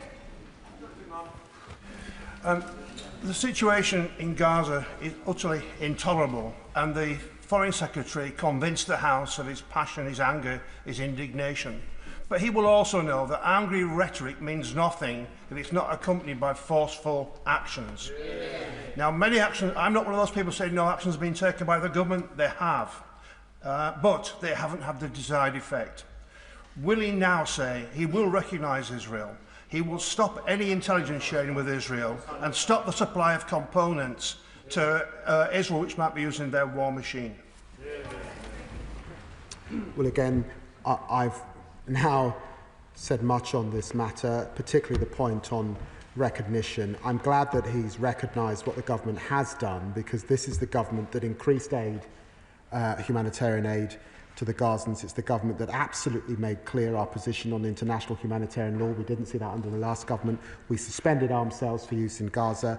We issued further sanctions on settlers. We've done more sanctions today. We've now suspended a free trade agreement. We've acted collectively with our partners. We led the charge. We led the charge to get that diplomatic statement, those two diplomatic statements this weekend. So we are doing all that we can do. And it's now for the Israeli government to act. Lisa Smart. Very much, Madam Deputy Speaker. The Foreign Secretary rightly talked about a two-state solution being the only framework within which we can find a just and lasting peace, and this has long been the case. He also talks about bilateral and multilateral talks for the upcoming conference. If that conference doesn't achieve the hoped-for success, will the government consider unilaterally recognising the state of Palestine? Our position was set out in the Labour manifesto. We do believe in recognition. We've always believed that recognition should be part of the process, and that is what we're discussing with our French, Saudi Arabian and other partners. Olivia Blake. Speaker, starvation is a horrific and entirely preventable way to die. 14,000 babies' lives are at risk in the next 48 hours. To put that in perspective, there are 15,000 babies born each and every year in South Yorkshire. So nearly all of them would be wiped out in 2 days if this was the situation here. Can the Secretary of State outline what steps he will take to make sure that this cannot go on, and what more can be done to ensure that there is access to urgently needed aid to prevent this? Well, the Honourable Lady is right to bring to mind, as other honourable members have across this House, the children, the babies, and the words particularly of Tom Fletcher. And can I reassure her that when I sat in my office, and when the Prime Minister sat in his office with Prime Minister Mustafa of the Palestinian Authority, he also raised the children of the occupied territories. We keep that in mind in our actions, and that has guided us today. Ben Lake. Speaker, can I thank the Foreign Secretary for his statement and for reiterating the Government's commitment to take further concrete actions in concert with international allies should the Israeli Government fail to cease its military offensive and indeed lift restrictions on humanitarian aid. Given the immediacy of the crisis and warnings that up to 14,000 children at risk of starvation, could the Foreign Secretary please reassure the House that those concrete further steps will be taken in such a time to prevent mass starvation of innocent children? Well, as I said before, and as the Prime Minister's statement indicates, we will take concrete action, further action, if necessary, but it's my sincere hope that we don't need to take that action because Prime Minister Netanyahu heeds what those within his country and what the international community is saying. John McDonnell. The record of the Netanyahu is that he hasn't heeded the statements here or elsewhere. And I think the general view of the House is that there is a need for urgent action with regard to the desperate situation. Can we come back to the situation and the proposal that's been raised before by a number of us? If the Israelis are not willing to provide the aid, therefore others must. And I agree with the Foreign Secretary, we cannot take unilateral action, but what this government is good at is calling for coalitions of the willing. Can we put on the table now that we call for a coalition of the willing to come together to set a deadline for the Israeli government to deliver the aid, or failing that, we will start taking action where we will start delivering aid by air or sea or whatever other method we can use? Well, can I say to the Honourable Gentleman that those 27 partners that we orchestrated, Australia, Belgium, Canada, Denmark, Estonia, Finland, France, Germany, Iceland, Ireland, Italy, Japan, Latvia, Lithuania, Luxembourg, the Netherlands, New Zealand, Norway, Portugal, Slovenia, Spain, Sweden and the EU are a coalition of the willing. Our diplomats did that in the last few days. Can I also say to him that yes, airdrops if necessary, working particularly with our Jordanian partners, but he knows that airdrops are not the way to feed the people of Gaza at this point. It is by ending the blockade. Hamid. Thank you, Madam Deputy Speaker. I also welcome the statement from the Foreign Secretary and the change in tone. However, I am disappointed to note that the actions announced relate to new trade deals. Last week was the 77th anniversary of the Nakba, Arabic for catastrophe, which commemorates the murder of over 15,000 Palestinians and the illegal forced displacement of more than 750,000 Palestinians from their homes during the establishment of the State of Israel. But the Nakba was not a one-time historical event. It accelerated a process of dispossession, erasure, violence and ethnic cleansing against the Palestinian people, which began under British colonial rule, and the current genocide in Gaza is just the latest of this in this process. So will the Foreign Secretary now take this opportunity on the 77th anniversary of the Nakba and the ongoing starvation of 2 million people today to end all existing military, economic and diplomatic support for Israel as a matter of legal obligation to ensure the UK is no longer complicit in Israel's grave violations of international law? Well, as I said before and I'll say again, the Palestinian cause is a just cause, and that is why we are opposed to the further displacement of the Palestinian people, to those in the Israeli government that talk about cleansing and driving people out from their land. And I repeat that we stand by a two-state solution. Very grateful, Madam Deputy Speaker. And can I thank the Foreign Secretary, my right honourable friend, and the ministerial team that I know have done so much work to get the statement out and other deliverables. But given what we've heard, 48,000 babies in the next 48 hours about to lose their life, hundreds of Palestinians slaughtered in the last overnight. What are the red lines and what is the time frame for action? If babies have only got 48 hours, it needs to be in that order. Well, the Honourable Lady will have heard what I've said from this dispatch box. She will have seen the efforts of the diplomatic community to come together, and she will know that the United Kingdom is not able to act unilaterally and affect decisions in Israel, but we must take the steps we can take with others, and we are doing that. But she's absolutely right to call to mind those children, and particularly those who may lose their lives in the hours ahead of us. George. Thank you, Madam Deputy Speaker.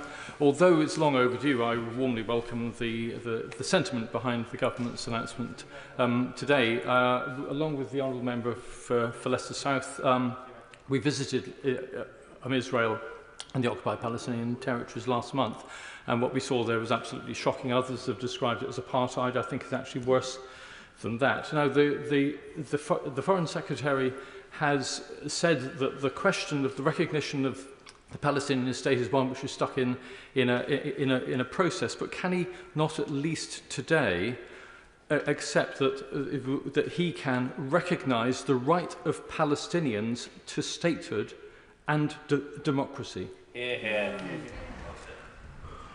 What we're discussing with France as a member of the UN Security Council, a permanent member of is how we can actually affect things on the ground. He will recognise that others have recognised a Palestinian state, but we would not be having this debate if it had affected things on the ground. That is the seriousness of what we are discussing with France. And I have to say, as the country's chief diplomat, I stand by the seriousness of actually making a decision that might bring about change on the ground. Deputy Speaker, the UN has stated that 14,000 babies could starve to death if aid doesn't get in. The Right Honourable Member described this as intolerable, but it sometimes feels like we still tolerate it. So can the Honourable Member tell me what the escalation of diplomatic measures against the Israeli government will look like in order that we can stop this atrocity from happening? Well, can I say that our Honourable friend, the Middle East Minister, has left the chamber because he has summoned the Israeli ambassador, and he will be discussing these issues, the issues I've discussed today, but also the mood of the House today, and urging her to watch this debate because we need to see action on the ground. Adnan Hussain. Thank you, Madam Deputy Speaker. 14,000 babies is the number. 14,000 babies will die in Gaza within the next 48 hours if aid is not let in. Minister, I ask you, honestly, does your government honestly believe that what's happening in Gaza is not a genocide? And in fact, what is your government doing to stop genocide in Gaza?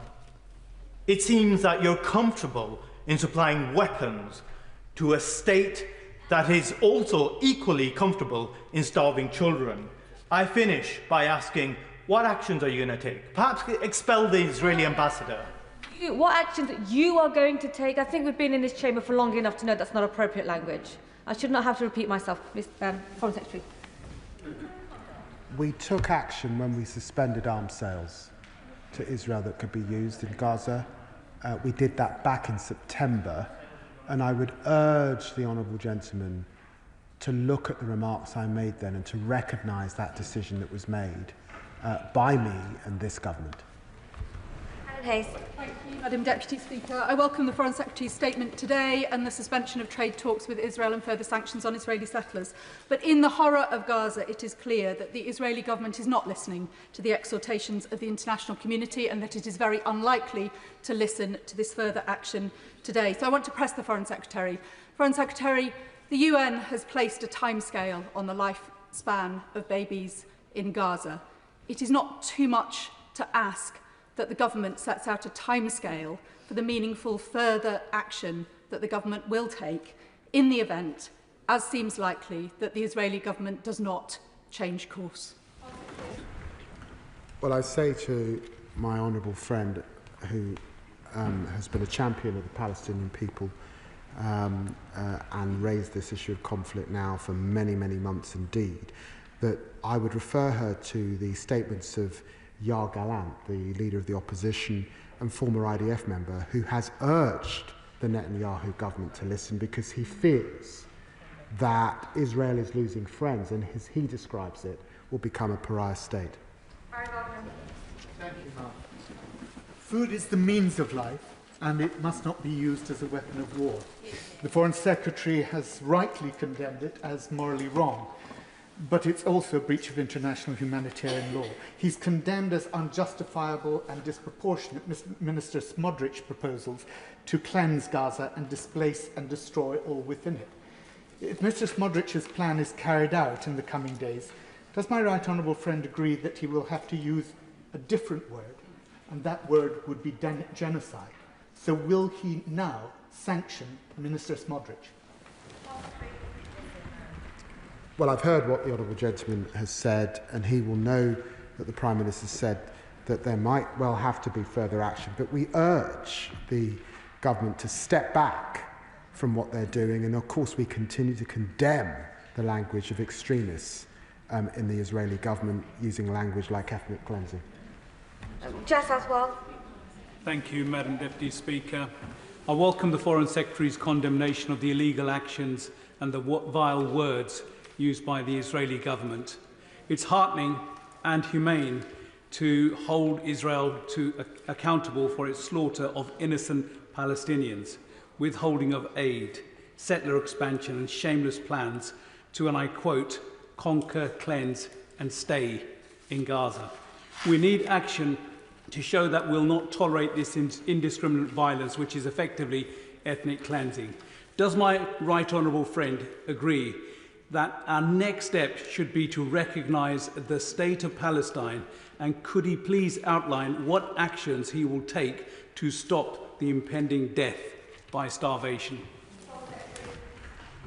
Well, my honourable friend's question mirrors that, I think, across this House, a concern for children, the issue of recognition, and of course the action, not I suspect just by the United Kingdom, but the action that is necessary from the international community. Joe Powell. Deputy Speaker, as others have said, 14,000 babies stand at immediate risk of starvation, so this couldn't be a more serious moment, and I do welcome the suspension of trade negotiations and the expansion of sanctions.